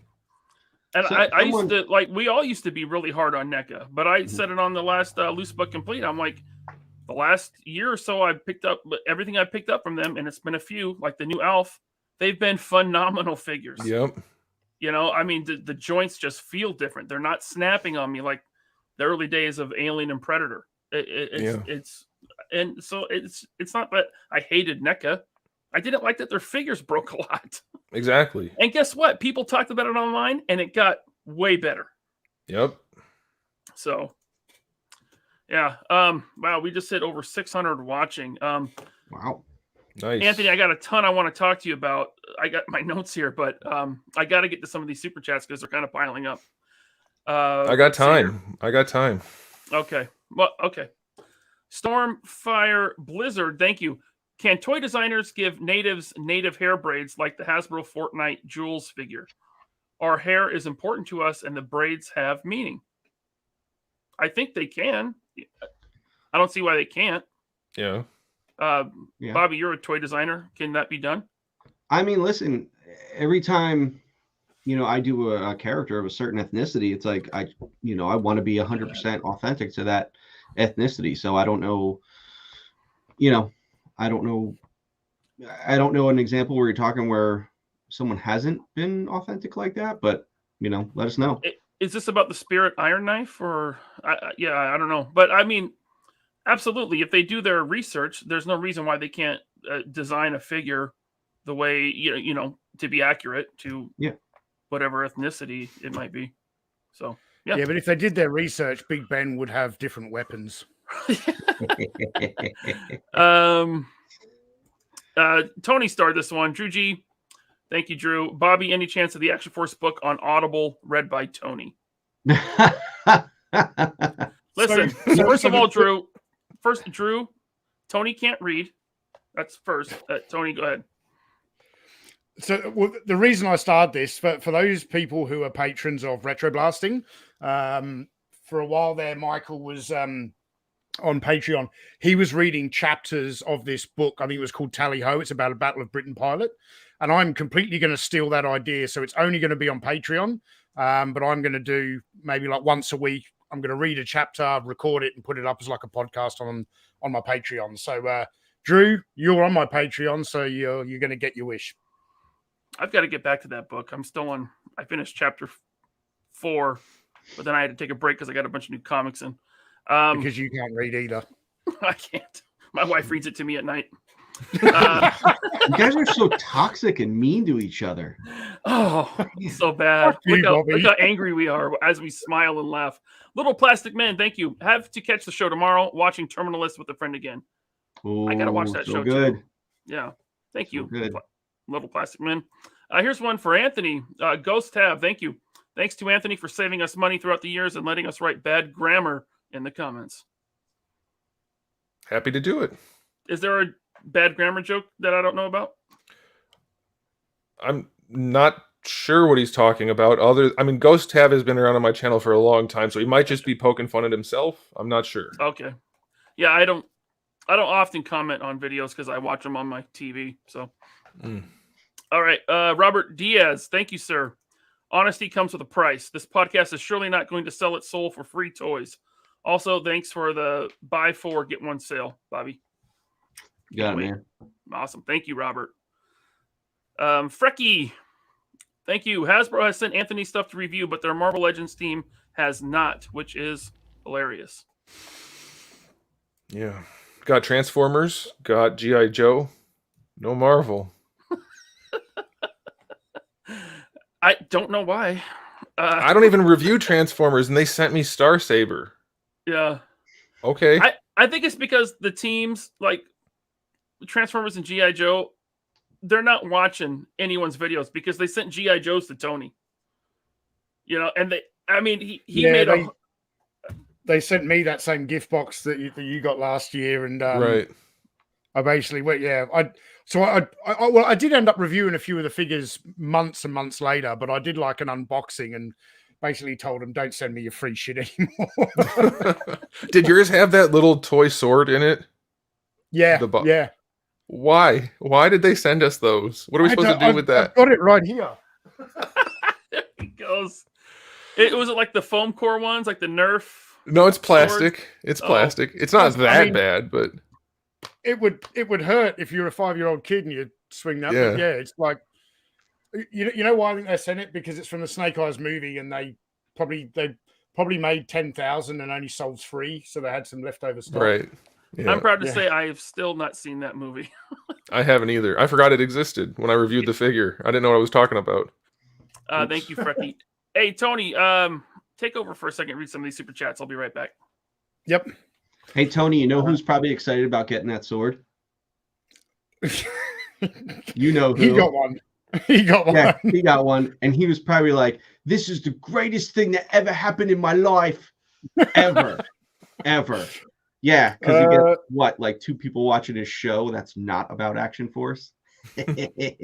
Robert's Infinite Realms, thank you, says, I don't think All In is that new. I remember this kind of things from the 25th Joes and Star Wars Legacy. It wasn't YouTube then, more website and blog based. Yeah. It's what do they call it? FOMO. People feel the need that they've got to get everything. Boba Vet, thank you. He says, you can always tell the reviews brought to you by insert company is disingenuous and gross. And I think, like what Bobby's saying before, if you are going to get the opportunity to, do the first reveal of a figure, I know the Marvel Legends team does it a lot. They send figures out to various channels. If it's the first time it happens to you, you're not going to turn that down, but you need to think about the way your audience is going to react and the way the broader YouTube audience is going to react to it, because you're selling yourself, you're selling out a little bit, and it's going to be challenging moving forward. Yeah. All right. Thank you, Boba Fett. Sam Newsman, best toy figure show on YouTube. Thank you all for setting the standard and raising the bar for not only collectors, but for the industry as a whole. We're trying, bud. Thank you, Sam Newsman. He is a new regular feature on Loose But Complete. My favorite pink puppet, Sam. Thank you. Another one for Tony. A World Made of Cardboard. Thank you, Anthony. Another one for Anthony. Thank you for the honest description of the design of toys. I'm designing paper models and have started posting them online. It takes months. Yep, That's a lot of work that goes into it. Yep. Yeah, it's. I've noticed that you are, one of the only reviewers that I've watched that really focuses on like anatomy, and like how the musculature works together and the correct proportions. Yeah, well, that's because I had to learn that in order to make my own. And when it's not right, even if you don't know it, like don't know the right muscles or whatever, you still know it looks wrong. We've seen it a billion times in every comic image, every person that you look at. So when you see a person with an overly wide mouth, for instance, or muscles that just don't make sense, even if you don't know what you're talking about, you still know it looks wrong. So it seems to me like that's a big deal. And when things are being designed and sculpted, that should be accounted for. I don't get it. And now we know why you don't get Legends. Yeah, well, you're going to say, hey, man, those arms look way too long. Have you guys seen the new Craven figure they just showed images of? Yeah. His mouth must be half of his head. It's huge. It's not even shaped like a mouth. Yeah, they used that same head, I think, in the 2-pack version a few years ago. Oh, with the black suit Spider-Man? Yeah, I think it's the same head. It looks crazy. Yeah. It's nuts. You know what? Let me ask Bobby a question, because I think he worked at Hasbro during this phenomena, whatever the word is. For a while, Bobby, Marvel Legends had notoriously wide eyes. They were like on the sides of the head, wide. Not every figure, but a lot of them had ridiculously big gaps in between their eyes. Do you know anything about that? I mean, I don't remember it, but I mean, I'm pretty sure I know why. Like, if I had to guess, it's just like, because the guy on Legends, he doesn't understand. Like, he just doesn't pay attention to that kind of detail. It's like the long arms thing. We've talked about the long arm thing before. And it's like, he would get real excited, like, hey man, come to my office. I want to show you this new sculpt. And he'd send it to me. I'm like, yeah, you're going to shorten those arms, right? And he's like, no, what's wrong with the arms? I'm like, when you put your hands at your side, your middle finger should line up with the middle of your thigh. Like, it's like the sides of your mouth line up with the middle of your eyes and things like that. And like the limbs in your nose line up with the inside of your eyes. It's like shit that like you learn basic stuff in art school. And it's like, he just didn't get it. Like, he didn't get it at all. And I'm just like, buddy. It's clear. It's clear they don't get it. Yeah. I mean, a lot of guys don't get it. Shit, look at the G.I. Joes, man. Look at some of those busted ass faces. Look at Chris Kattan, Lady J, and look at Falcon. But then it's like, then you get some amazing heads like Outback and Recondo. Amazing heads. Every now and then you get some real duds. Yep. So Tiger Force Outback was all right. I'm seeing a few people post on social media today. They've seen the general release, and they've messed up the eyes. One of them's like, they're looking in different directions. Really? Yeah. That's like the last one I have on pre-order. That's like the one I'm most excited for. That sucks. And so the classic looking Outback and the Tiger Force Bazooka as well. The elbow joint is made of a different colored plastic to the rest of the flesh colored arm. It really, really stands out. That's something that Anthony points out a lot on Legends reviews, the mismatched color in the paint and plastic. Well, one of the problems now is with and Bobby's, I'm sure, dealing with this too, is the pinless tech that everybody's just raging about, which, yeah, it's good, but for me, I never cared. Anyway, you have to use different plastics. You're probably using POM or something hard and then PVC. So they're never going to match exactly. And that's just a trade-off you're going to get. Like, if you try really hard, I'm sure, Bobby, are you using hard plastic in the elbows and then soft, or are you doing POM? Yeah. Okay. So, like, you can get them to match pretty darn close, but it's not easy. And a company like Hasbro, they don't care enough. And so now you're getting figures with mismatched colors. Yeah. Bobby's don't look like that because he's doing it right, but it's not just universally good to have pinless joints if you're going to have weird looking stripy figures. And that's the thing. It's if you go with the POM, yeah, you got to make sure that it matches. Now it's kind of one of those things where that's the responsibility of the designer. Mm-hmm. You get test shots, you get deco samples, like you get a ton of samples. And if you're not making those changes and those comments, that's why I'm so hard on Super 7. It's like, guys, it's like, okay, if you have issues where a joint's breaking or something like that, and there's a defect in a plastic, okay, that's a factory issue. Mm-hmm. If it's something where like colors aren't right, or like, face printing is off, tampos are off, deco's off, like that's the responsibility. Now, granted, during production, you could always get one or two or three along, every couple or so that are fucked up. But overall, when you see like a consistent thing where like something's jacked up on everyone, that's the responsibility of the designer to make sure that they make that comment. And it's the responsibility of the engineer to make sure that China, the factory, is following through with that. So it's like, yeah, the POM, yes, you got to make sure that it matches. And I'll make comments, to make sure that it matches. But if you don't go with pinless and you go with PVC on PVC, then you get the bendy, the elbows that are just like, meh, because PVC is so soft. That's why you guys on Legends, you get those wonky legs where everything like, flails out and stuff like that, because the PVC, the PVC on the joint is too soft, so you have to go with the POM material. But, if you're using the POM pins, then there's no reason to use, the POM discs in the center. So they use PVC. But now with this new pinless stuff, you got to use the PVC on POM. So it's a difference. Let me ask you a question, Bobby. As far as how deep Hasbro goes into that sort of stuff, and hopefully you know this, and maybe not, I don't know. Do they like tell the factory like what kind of hardness they want out of their PVC? Because it's not like every PVC is all super floppy. You can get PVC that's very hard. Yep. The durometer is different. Did I say that right? I don't know. So do they do that? Will they say like, hey, this is way too soft? Or do they just say, okay, it's floppy, but we don't care? So that was kind of one of those things where, early on when I first got to Hasbro, I didn't know what durometer was, and I didn't know there were different hardnesses of PVC. Like I didn't, so if I got a sample and I was like, hey, this part should be a little softer. If it was like a secondary vest or something like that, I'm like, hey, this needs to be softer. China would come back and say, okay, we'll change the durometer. And I'm like, ooh, what's durometer mean? And then I would like seek that knowledge out.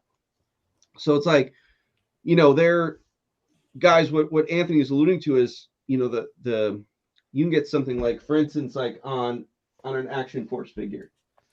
So the arms and legs are the same material as the vest, but the vest will be at like a PVC like 85, and it's softer. The legs are a PVC, on mine they're a PVC 90. On Series 1, remember when some of the joints were a bit tight, the plastic was harder, and that was PVC 95. Now they have used PVC 95 at this factory, and it wasn't that hard. It shouldn't be that hard, but that batch they got was harder. So I said, let's go down to 90. And they sent me, test shot figures with different durometers that, I have it over there. It's marked like this is 90, this is 92, this is 95, that sort of thing. So you could test all the different feels of it. Hasbro's using a very, very soft durometer plastic. I would say it's like the, it's like vest plastic. Yeah. Which that sort of durometer should never be used on a body part. It should always be used on secondaries, but they're using it on their bodies, and that's when you get those floppy arms and legs and stuff like that. Yep.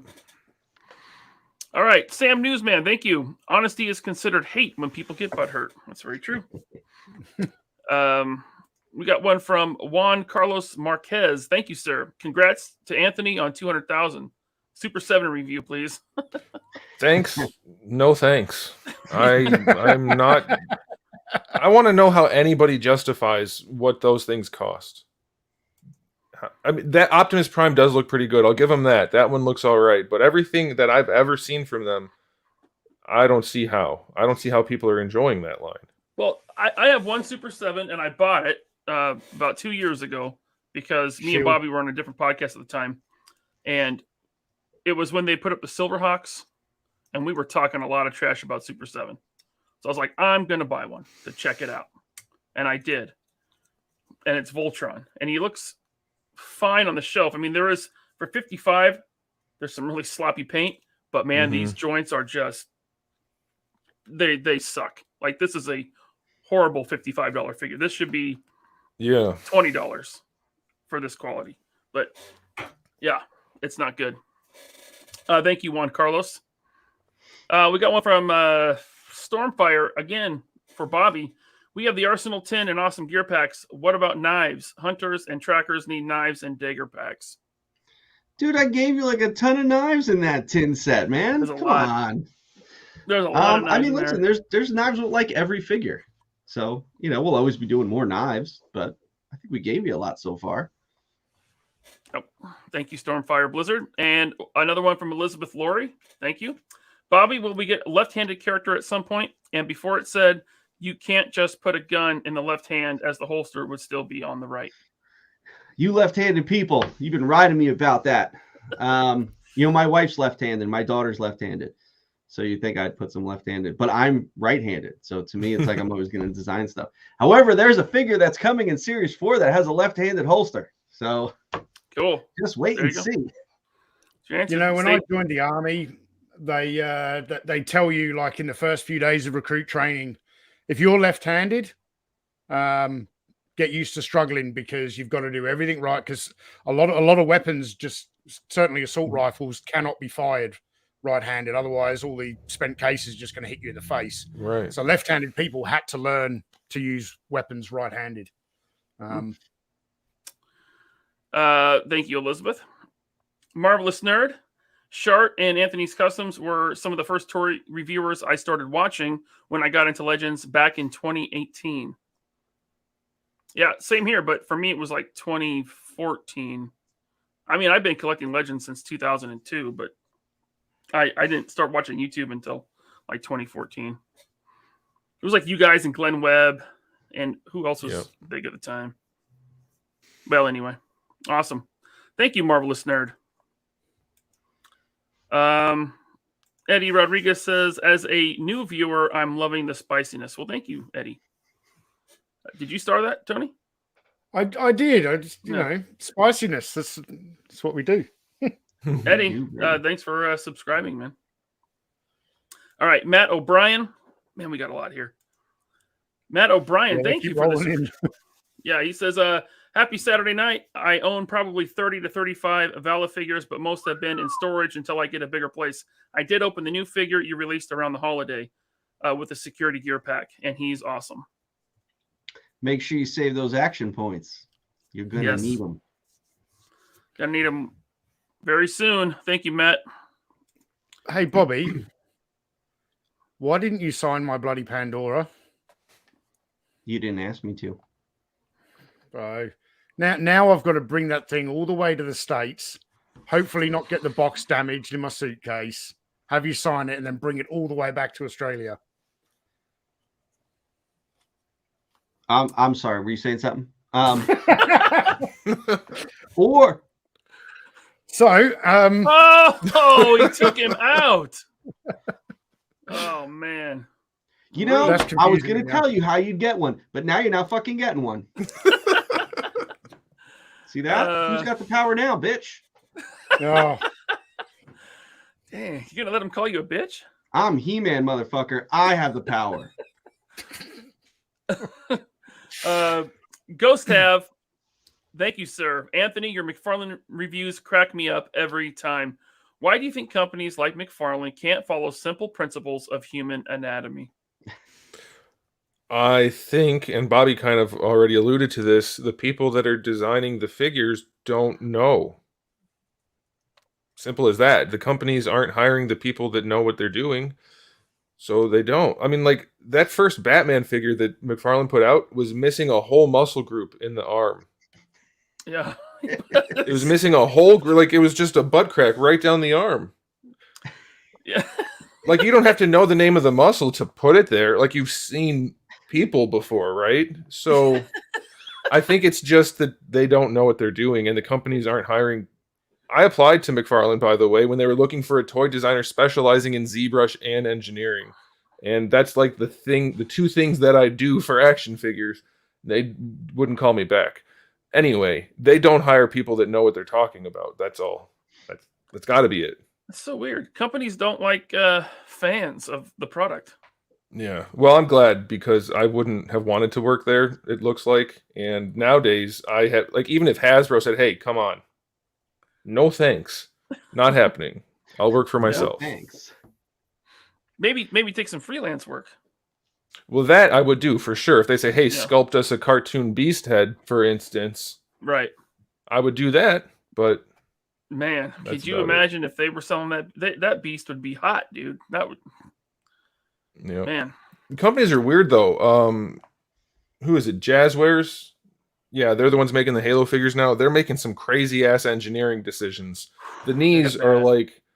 They have 3 long bones in each leg. It's like not the tibia and fibula, but fibula.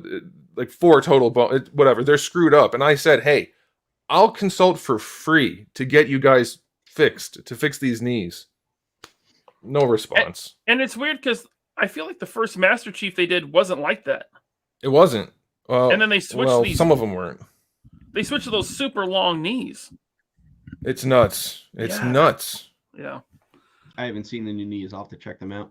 Oh God, Bobby, you will be amazed, Bobby. It's like nothing I've ever seen before. There's no way anybody who's ever handled an action figure designed this. It's ridiculous. I mean, I think it's also like kind of a dying breed kind of thing. You're in the boat with me. You have an art background, and you also have kind of like an industrial design background as well. Or you have, the education of both. So like at Hasbro, you had guys that were industrial designers that came in, because there was no like, until like the school I went to gave a degree in toy design. Mm-hmm. But guys didn't have that. It was like industrial design, and then you became a toy designer. So there wasn't like at Hasbro, it blew my mind the amount of designers they had there that couldn't draw. And I'm like, what do you mean you can't draw? And I like found this out the hard way, because when I was an intern, I had this sketchbook. And I, during my internship, I would go around to all the designers and get them to do a sketch in the sketchbook. And I'd get sketches back from guys, and I'd be like, whoa, you guys, like, your kid draw this? Like, it was bad. And I'm like, how are you a designer of toys and figures and you can't draw? And it always blew my mind. So like for me, I went to comic book art school, and then I went to toy design school.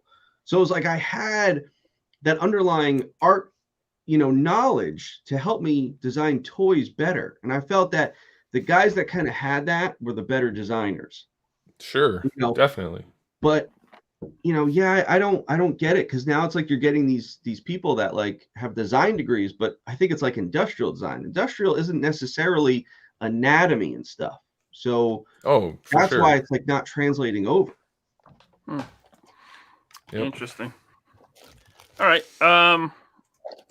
Uncarded Review says, give us a bloody eclipse, Barbie. Why, man? She's not mean like that. It fits Eclipse. I'm not just gonna do bloody characters all the time. Stop being greedy. All right. Swift, thank you for the super chat. Sounds like these fanboys are lonely because they love with a passion whoever is screwing them. Great show and great guest. See you at Valicon. Awesome, Swift. We will see you there. Yeah. What's Valicon? I don't know, what is that? Is We've gotten a lot it- of questions. I've gotten a lot of messages. I looked up Valicon. I can't find it. I know. I get them all the time. Look what we started. It's Joe Fest in Augusta, Georgia, June 9th. That's what Valicon is. It's called Joe Fest. All right. EOD King. Thank you, sir. Did Bobby tease a modern Texas Ranger style figure for the future? And if I was dreaming, can you put it on the wish list? No, not a Texas Ranger. No, sir. All right. Thank you, EOD King. People want that Chuck Norris figure, Bobby. Yeah. Oh, Not we have me. a follow-up. I don't want it. No. No, I'm thank happy you. with my Chuck Norris Karate Commando from the 80s. We got a follow-up from Stormfire Blizzard. Thank you. Fortnite Jewels is the only figure that actually has braids. All other natives either have straight hair or use a hair tie like the new Magneto. I thought one Okay. of the X-Men Marvel Legends had. Wasn't there one with braids? Oh, yeah. With the The bow one and that- arrow. What's The her head name? that came with the werewolf lady. I don't know their names offhand. Yeah. What was I mean, almost said- Eclipse is Native American. She has a braid in her hair. Danny Moonstar. There it is. Danny Yep. That's the one. Moonstar. Yeah, she has braids. It's probably just the same thing as somebody not knowing about what they're sculpting, and so they didn't do it. Yeah.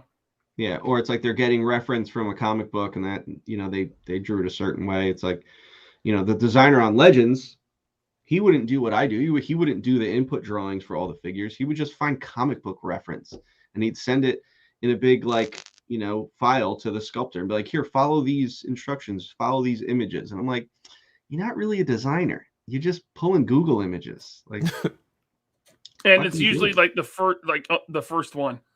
yeah, Like you can look at the Ooh, Marvel Legend and then ooh, Google that that looks character. Huh? I'll use that one. Yep. All right.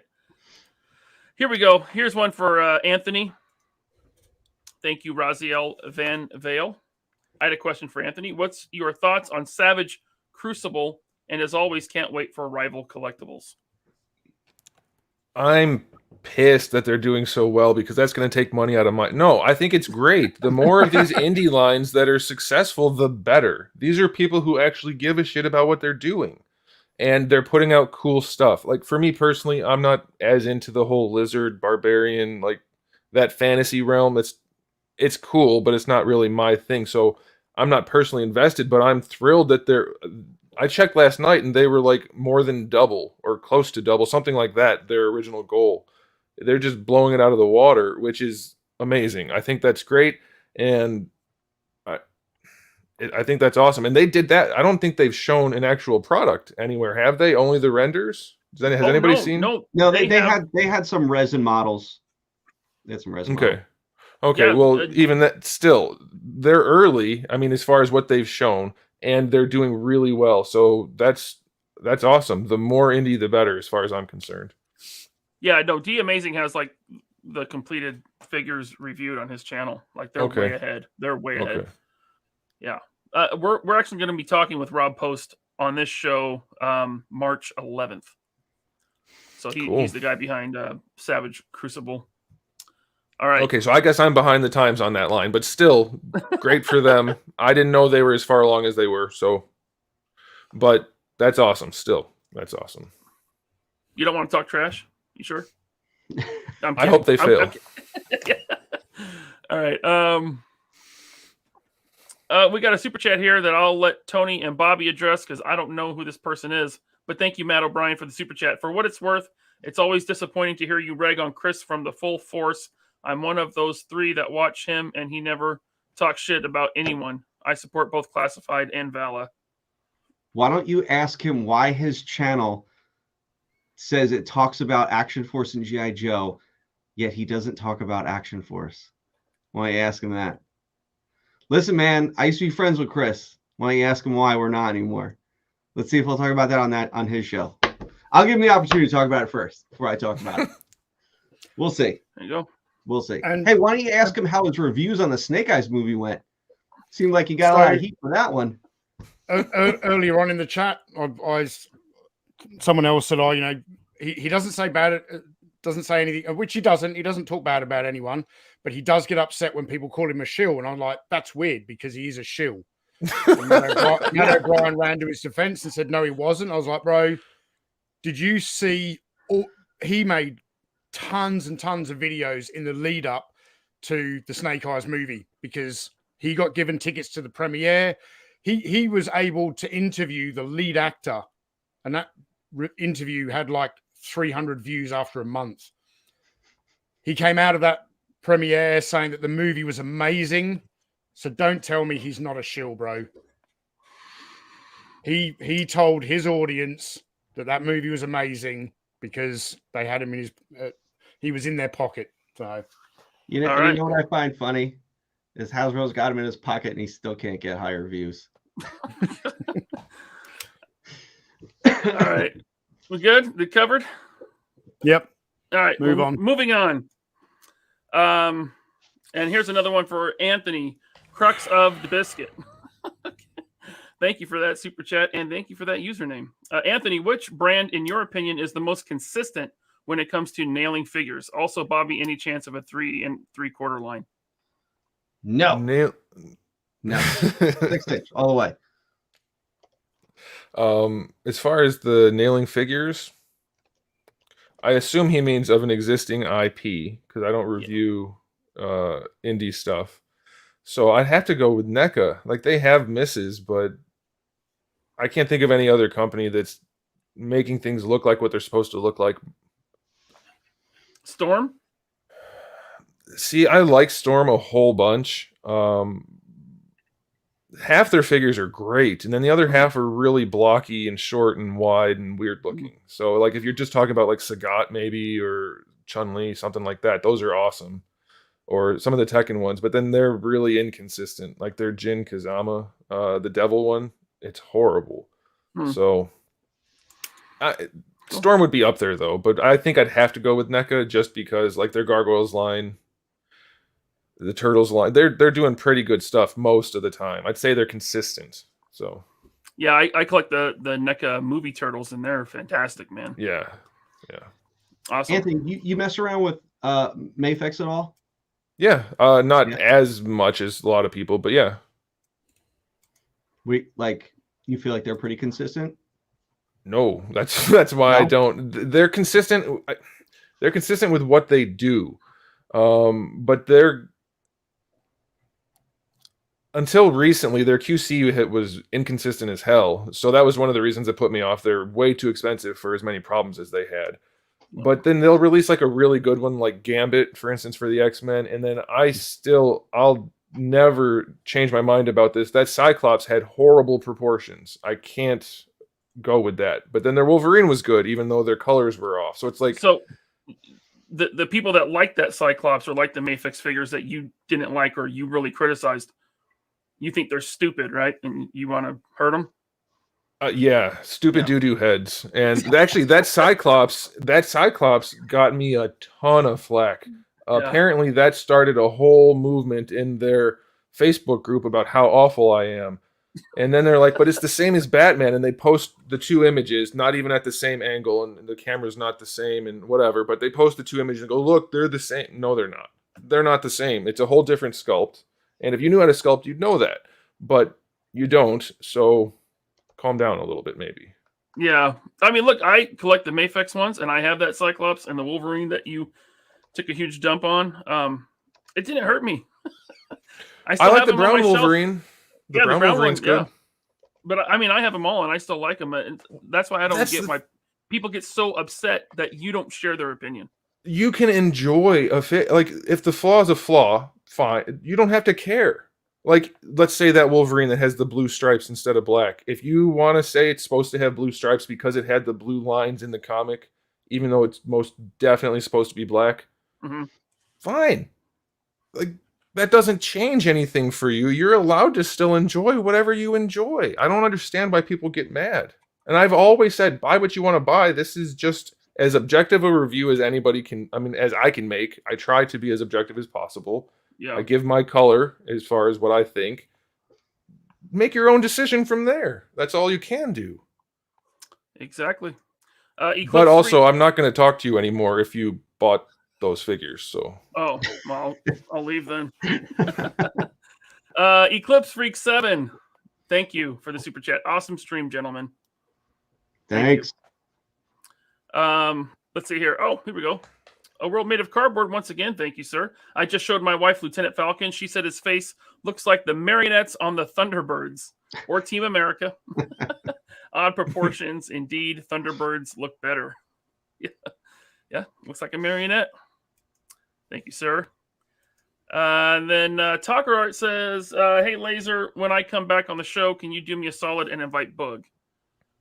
You know I would, but I don't think he'll come on. Don't we owe him for like all of our views and stuff like that? Didn't he help build? Did he say that to you guys too? He said that to me once. Yeah.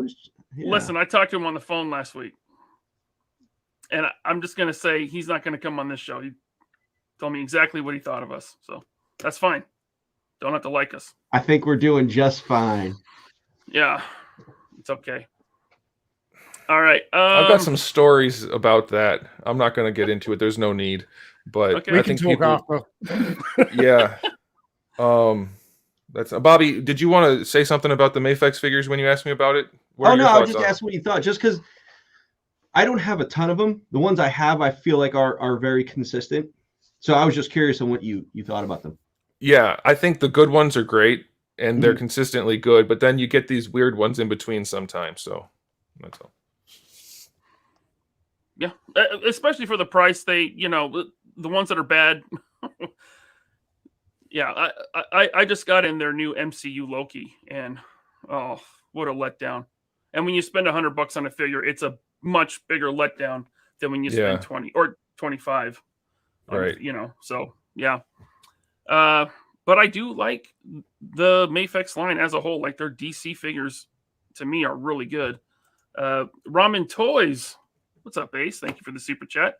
Since requests are coming in for Bobby, how about finger off the trigger hands? Oh, trigger discipline. Trigger discipline. I mean, you guys know what I mean. Yeah. I mean, that's going a little far. I mean, I think that would be cool, but maybe in a 12-inch line, I think that would resonate a little better. But I don't know. I mean, a little bit of heat, straighten it out, and just put a clamp on it and leave it, and that finger will be straight. Exactly. Yeah, you can. Yeah. We already get 4 pairs of hands, and you can literally customize that very, very simply. Take a trigger hand, heat it up, done. Articulated Ninja just did a video about how to make saluting hands. You can use the exact same method to turn a trigger finger into a trigger discipline finger. So yeah, I mean, as far as hands go, 4 pairs of hands is a lot already, right? Yeah, if you want more than that, you got to get into Marvel Legends territory. So that was awesome. What is it? Talker says, I don't need all these fucking hands anyway. Talker hates that my figures come with tons of hands. He's like, I don't need this shit. I just throw it in a bucket somewhere. Okay. Thank you, Ramen Toy. Got one from Gus. Thank you so much. Congrats on 200,000, Anthony. Long overdue and well deserved. This is my first 3 POA episode, and I love it. Good. Thanks, Gus. I'm sorry. Awesome. Bobby and Tony cracked me up. He never.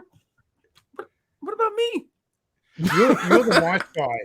But Ryan, if it wasn't for you, me and Bobby would be banned from the internet. Oh man, you guys are horrible people. Listen, that's Tony, why. I don't think everyone's going to understand this reference, but Ryan is the John Paul Jones of this group. He's the most talented. He runs shit. But listen, you and me, we're Robert Plant and Jimmy Page, baby. That's why people came to the concert. All right, that makes sense. Let's see here. Robert Diaz, thank you. Bobby, are you planning on making belts in your gear packs that don't require boil and pop to slide the belts onto the lower torso? Yes. Cool. Oh, you are. So I started this. So I had something. I went and got this fixed. So this room, I've got the aircon up pretty high because it's quite hot here. This has been in this room for months, and you don't need to boil and pop these things to put the belts on. They just pop. Yeah, Yeah, it's pretty good. that's all right. Belts are coming. I mean, that left-handed holster will be part of a belt that will unbuckle. Cool. Well, Robert's Pandora's got a left-handed holster and a right-handed true. holster, so She does. Ambidextrous. She does. Robert's Infinite Realms, thank you. Bobby passed on the Duster sale, but gave you a regular sale as a thank you. Really love what you're doing. Thank you. Nearly caught up. Thanks, All right. man. Appreciate it. Thanks, Robert. Another one for Bobby from Matt O'Brien. Thank you, sir. Bobby, I can't remember if this has come up recently, but have you given any thought to a team medic? Any plans to expand the bad guy team for Carrick? I have given thought to both. Cool. Stay tuned for Valifair? Not Valfair, no. Okay. Maybe All right. maybe Valacon. Freakosaurus says Bobby is so brutal in a common nice way. That's how I like it. I like to slide in there with you, just letting you think I'm nice. Okay, more drama. Qui-Gon Jim, Tony, didn't you used to have Chris on your channel, or vice versa? Now you talk trash because it's cool to call him a shill. Hold on, Tony. Let me take this one. Let me take this one. So, Qui-Gon Jim, which is a really funny name. If Tony and Chris, or if Chris, was friends with Tony, and his good friend became an action figure, don't you think he would have congratulated his friend on, becoming an action figure, being immortalized in plastic? Like, hey, man, that's really great that you did that. Congratulations. I'm so happy for you. Why don't we ask Tony if that actually happened? Tony, did that happen? No.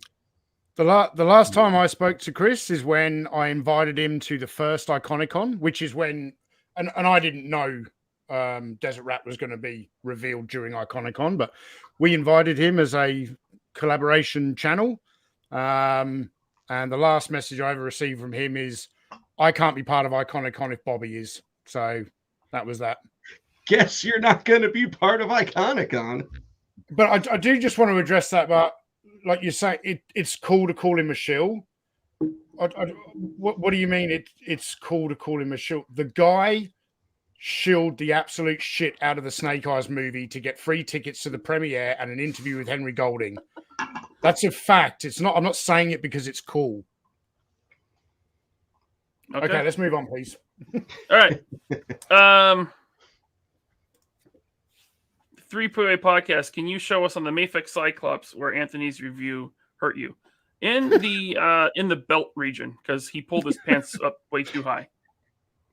That's where. Okay. Austin Kaiser, we're almost caught up here. Bobby, when are you inviting Ryan Ting to the 3POA? We told him like months ago. I think I reached out to him. I asked him if he wants to come on. He knows he can't, he knows they won't listen. I think Ryan would love to come on, and we would love to have Ryan on. I have so much respect for Ryan. I consider him a good friend. Hasbro's not gonna let him on this show. Come on, man. Ryan spoke to Dan Yun, and what did Dan Yun say? And we love those guys. Maybe not Dwight, but I like Dan. I like Ryan. What did he say? Dan, you didn't think no, Dan Yun messaged me something. I forget what it was, but I said, "Hey, if you ever want to come on the show, I already know the answer to that." But I said, if you want to come on the show, let me know. He basically said the Hasbro PR department won't approve me coming on a show like that one. Yeah, that's what he said. like an honest show. We should get shirts that say a show like that one. Raziel Van Vale, thank you for another super chat. Another one for Anthony. Been watching for a long time. Congratulations on 200,000, man. You deserve it. You do. Thanks. Also, love how you turned Darwin into a fan favorite. Yes, indeed.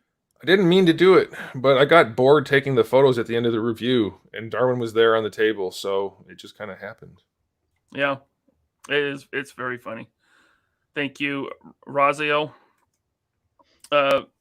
Martin Hughes, I thought Ryan was the Ringo of the group.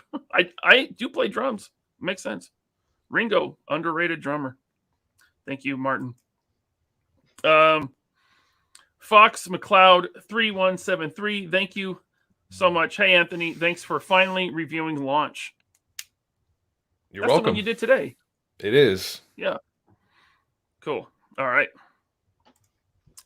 Robert Monty, thank you so much. Anthony, big fan of your content, sir. Question: have you been able to check out any of the Joy Toy Warhammer 40K Grey Knights yet?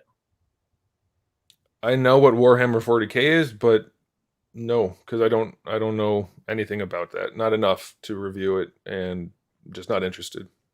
You don't do a ton of like 4-inch scale reviews anyway, right? You mostly 6-inch ish.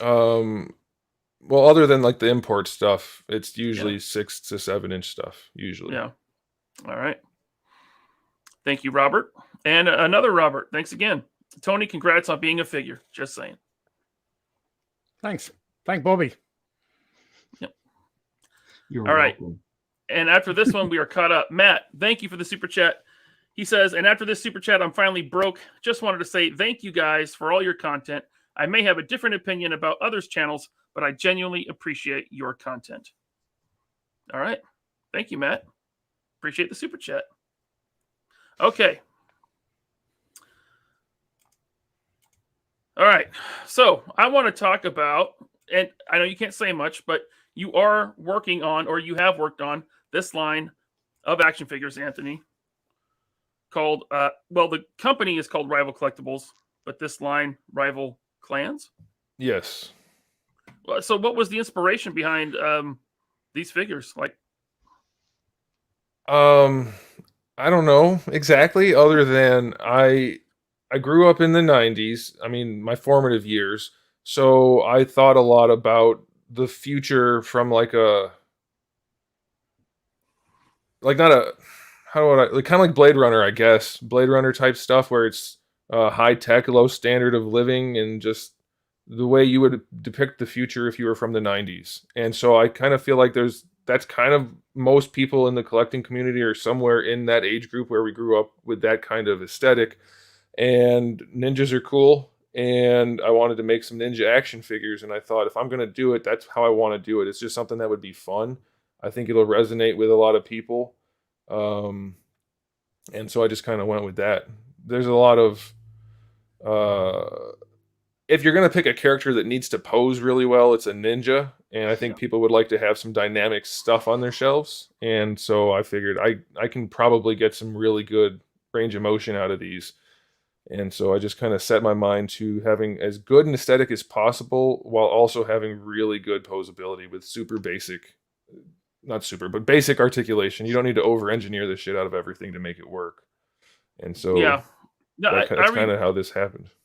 I kind of already know the answer to this question, but no butterfly joints. No, and I just heard Bobby talking about how people told him, hey, we want butterfly joints, so he did it reluctantly. And I think you said that, right, Bobby? I don't want to... Yeah. They said the same thing to me, and I said, maybe down the road, but for now, I want the sculpt to be where it is. I have some sculpts that it would just break it up way too much, and also, you can get the poses done that you need to. Like, they can two-hand the sword. One of the photos, I don't know if it's on Instagram, so maybe it'll show up if you... yeah, right there. He can two-hand the sword. Right there, he's got an open hand, because I didn't make an extra closed hand, but they can two-hand the sword no problem. Can't do every pose, but it's going to be good enough, and I didn't want to break up the aesthetic. And most of the time, butterfly joints don't work anywhere near well enough to sacrifice the sculpt, in my opinion. And maybe some people are going to be upset about that, but some people are going to be happy about that, and I figure you can't please everyone, so I'm going to try it this way and see what happens. Yep. You can't please every action figure collector because we're very particular in our own ways. Yeah. But I know you said you haven't worked on it for like 10 months. Yeah. Is there a plan? Because people are going to ask. As soon as the kid stops so my wife and I both work. Well, you guys know what I do for a living, but my wife works from home also. So when she's not working, I am, and when I'm working, It doesn't matter. I can't talk anymore because of lack of sleep. I'm always either taking care of the baby or working. I have no free time, and this, unfortunately, is a free time project. It doesn't make money yet. It will someday, hopefully, but I have to feed people. So I have to work, which is YouTube or making 1,000 Venom feet to sell or whatever the case may be. So as soon as I have time, I'm going to continue working on it. And I do sneak in little bits here and there, but anybody that's ever sculpted something knows if you're just working on something 3 hours every 2 weeks, you're not going to make a ton of progress. So it's going to happen. It's just not right this minute. Did you pick this Marvel Legend on purpose to put your figure next to? Yes. Yes. I'll leave it at that. I think you might guess why. Yeah. Oh man. Yeah, no. Oh, and by the way, those images, the ones that are colored, those are just really, really early. I 3D printed some parts in hard resin, then I made molds and casted them in some PVC-like resin. So those are not in any way final products. There's a lot of things that are different about those already, but just for people that are new to the line, those are 3-year-old, almost 3-year-old, very, very early, just see if this stuff even goes together type of prototypes that I made in my basement. Yep. Very nice. Very nice. So there is there's Rival Clans. So stay tuned. If you guys think it's cool, stay tuned. It'll be a thing someday. That's my new slogan. All right. Had a couple more chats come in. One from Marvelous Nerd. Thank you, sir. Bobby, are you going to invite Anthony's Customs to Joe Fest? Come on. Let's go. I mean, he could just go. He doesn't need an invite. I don't control. Yeah. I don't control. It's kind of public, isn't it? Yeah. Yeah, exactly. Yep. An invitation would be nice. I mean, it would make a guy feel special, but... Hey, Anthony, you want to go to Joe Fest? I probably can't, but I might. When is it? Right. June 9th. 9th through the 11th? Yeah. I don't think I'll be able to get out of that. I'm going to get out of raising the baby to go. But... All right. Gus, thank you again for the super chat. Have you all had June from Jada Toys on here? No, we have not, but maybe someday. He's the lead on their design team for their figures. He's been on a couple figure podcasts before. Yeah, I've seen him on Toy Migos, and he was a really good guest, man. I'm really excited for what Jada Toys is doing. So stay tuned. Maybe that will happen. Razio, thanks again for the super chat, man. He says, my favorite thing about Rival Clans is watching your live streams of you sculpting the figure. Every night after work, I watch them. Those were good times. I was getting so much work done. I figured if I was live streaming, I had to do the work. I couldn't come up with some reason not to because people were waiting to watch it. So forced myself to do it. Got a ton of work done.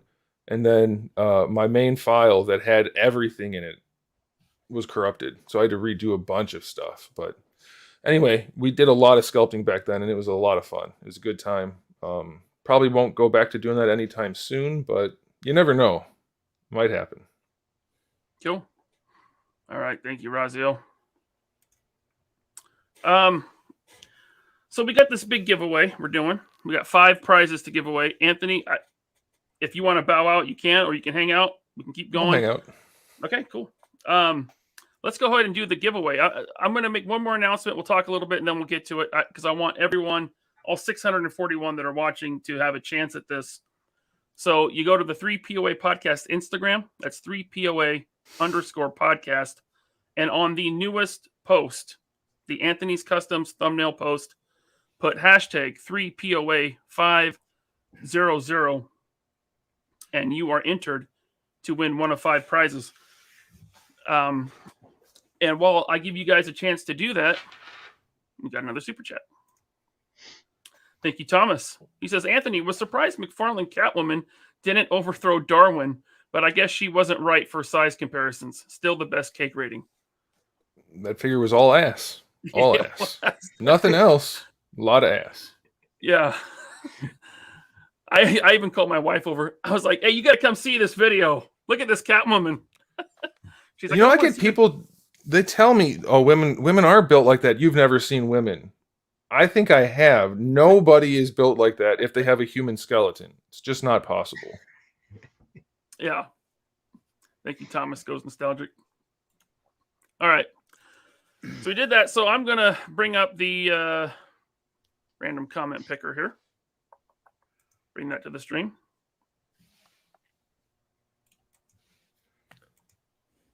How's this work, Ryan? It's not this one. I gotta stop this one. So StreamYards is weird. Now they have like you can share like a window or a screen. Yeah. So I gotta go back and share this one. There we go. Here we go. So hopefully you have all been to the 3POA Instagram and put in hashtag 3POA 500 3POA 500 on the newest post, because I'm going to populate the comments here. 152 unique comments. So 152 people have entered. So let's start with the first one. The first one is from me, and it's a $40 Amazon gift card. And so here we go. I'm going to hit start, and it's going to pop up someone's name. Aiton Skate. I know that guy. All right. Aiton Skate is the winner of the $40 Amazon gift card. Next up, we got the $50 Nerdzoic gift card, and that's from Earl Potts, admin of the MLC group on Facebook. He donated that. So let me go over here and pick another winner.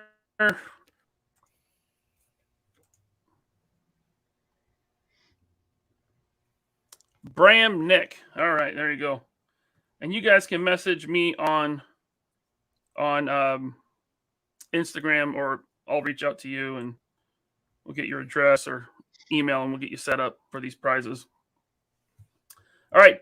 This next one is a signed desert rat from Tony, all the way in Australia. Where we're going to ship this to? Yeah, Abu Dhabi. Ed Mr. 35. Congratulations, Ed. Yep. Very nice. A signed desert rat. How many of those you got left, Tony? Signed ones, none of them. But I've got to sign it. Oh, okay. Well, I know you like got a case or something.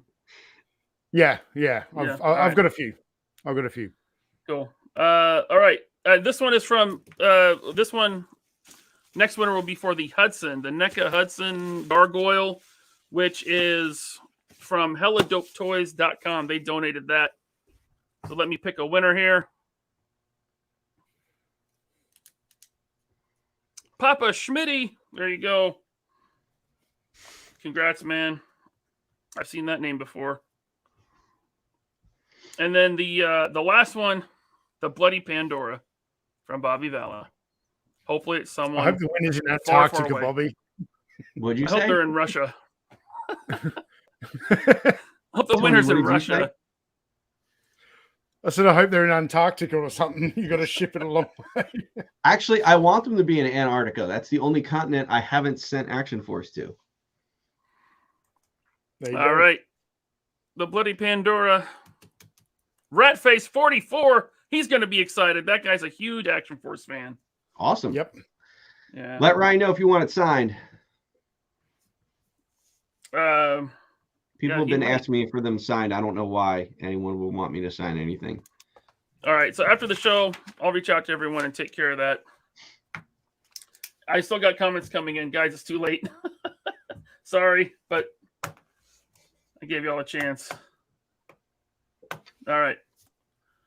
Okay. Now, that's all I got. That's all my notes for the night. You guys want to talk about anything else? Anything else?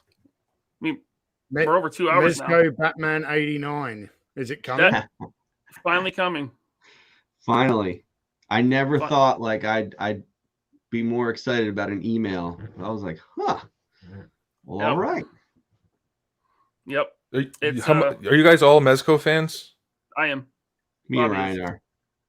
Not No, me. oh. I'm mainly a vintage collector. The only Mezco I've Right. got is one that Ryan sent to me, and it was a great experience opening up a Mezco figure. But yeah, How do you guys feel about the Wolverine figure? Because I panned it hard, and people, I think I might have gotten a death threat. I'm not sure. It was pretty bad though.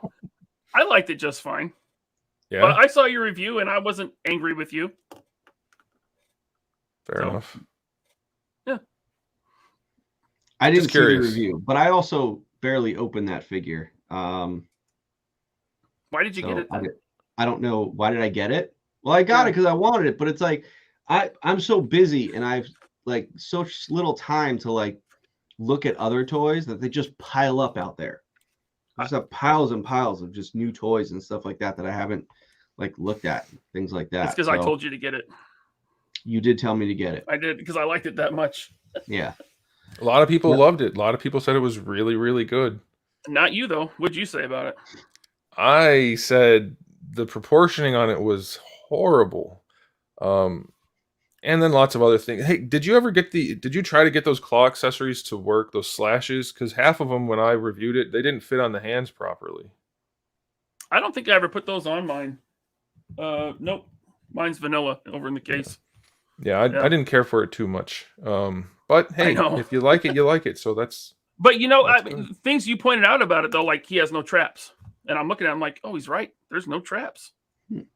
He has huge deltoids and no traps. Yeah, that's weird.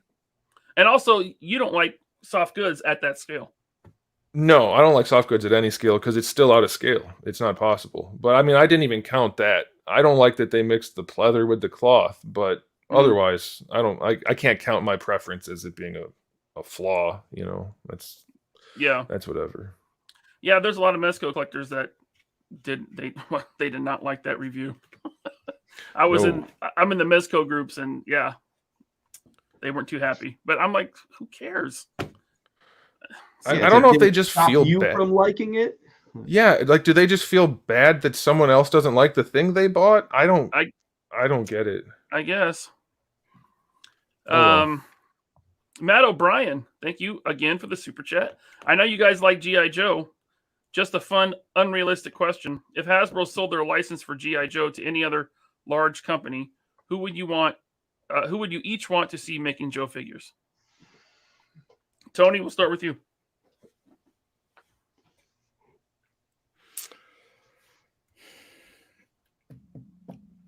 He said large company. Huh? I have no idea. I collect G.I. Joe like all the way back from the 1960s.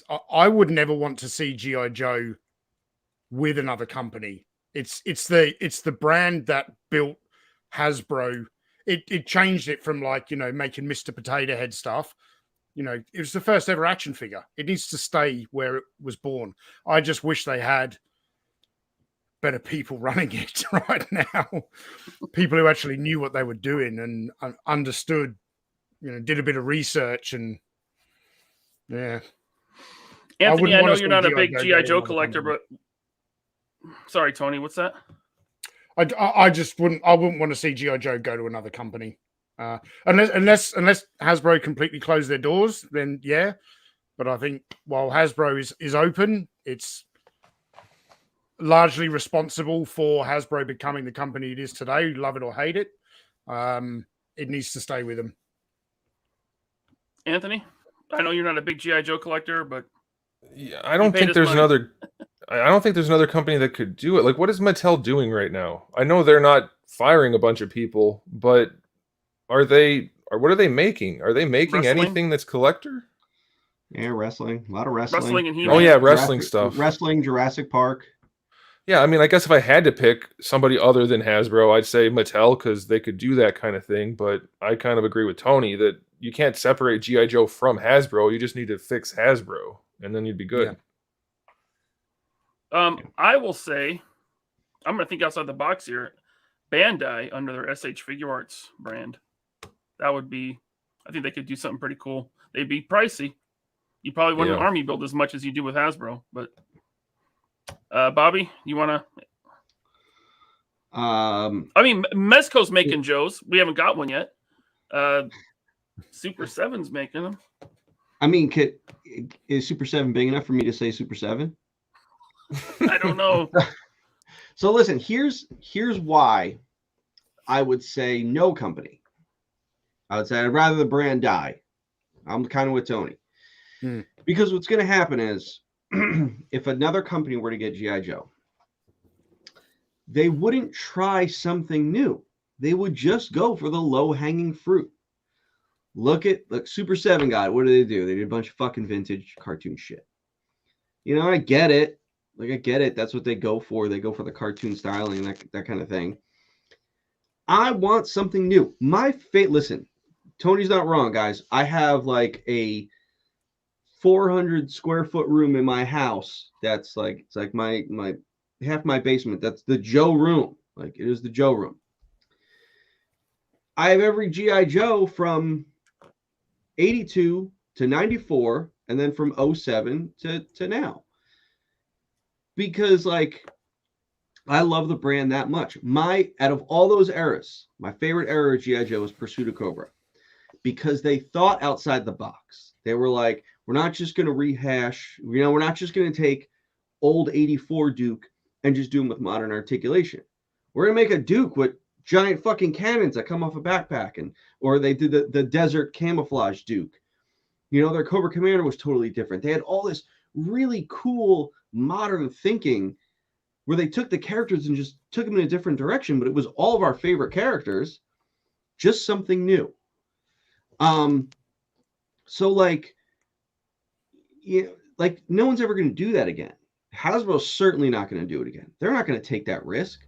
It's like they tried doing, they came out with Classified. We got a lot of gold armor and Nerf blasters. They actually listened and they course corrected. We did a whole show on how happy we were that they course corrected. But they're still leaning very, very heavily into nostalgia. They're like, all right, well, people just want a Storm Shadow and they want a Spirit and they want it done exactly like the vintage is done. Okay, great. Let's do it that way. It sells well. It works. When I was doing the 6-inch line at Hasbro, I treated it like Pursuit of Cobra. When I designed Snake Eyes and Cobra Commander and Stalker, there were cues that were throwbacks to the originals, but they were something very different. That's to me how it should have been done. And no one's going to do that. Hasbro's not going to do it because they don't have any entertainment behind it. They're not really doing anything, like that. So, those days, like, it would never happen. And another company wouldn't do that. They would just kind of rehash things because rehashing is like easy because it works. It's not like, perfect example, Jax had done WWF figures forever. And they did like every single wrestler 100 times. They did classic superstars, retired superstars.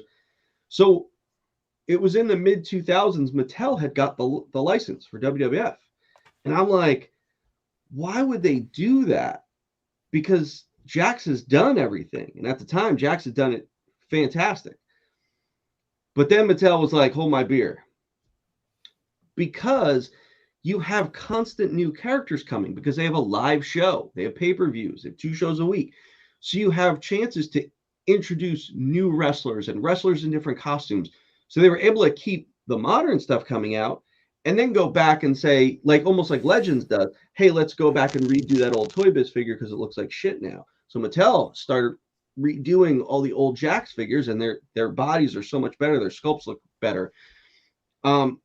But because you have that constant new content coming out, you're able to do something new and fresh. There's nothing new and fresh going on with G.I. Joe. So what opportunities are you going to have? Pursuit of Cobra was coming off the heels of the first movie. They looked at it as like, wow, we did 25th anniversary. That line sold so well.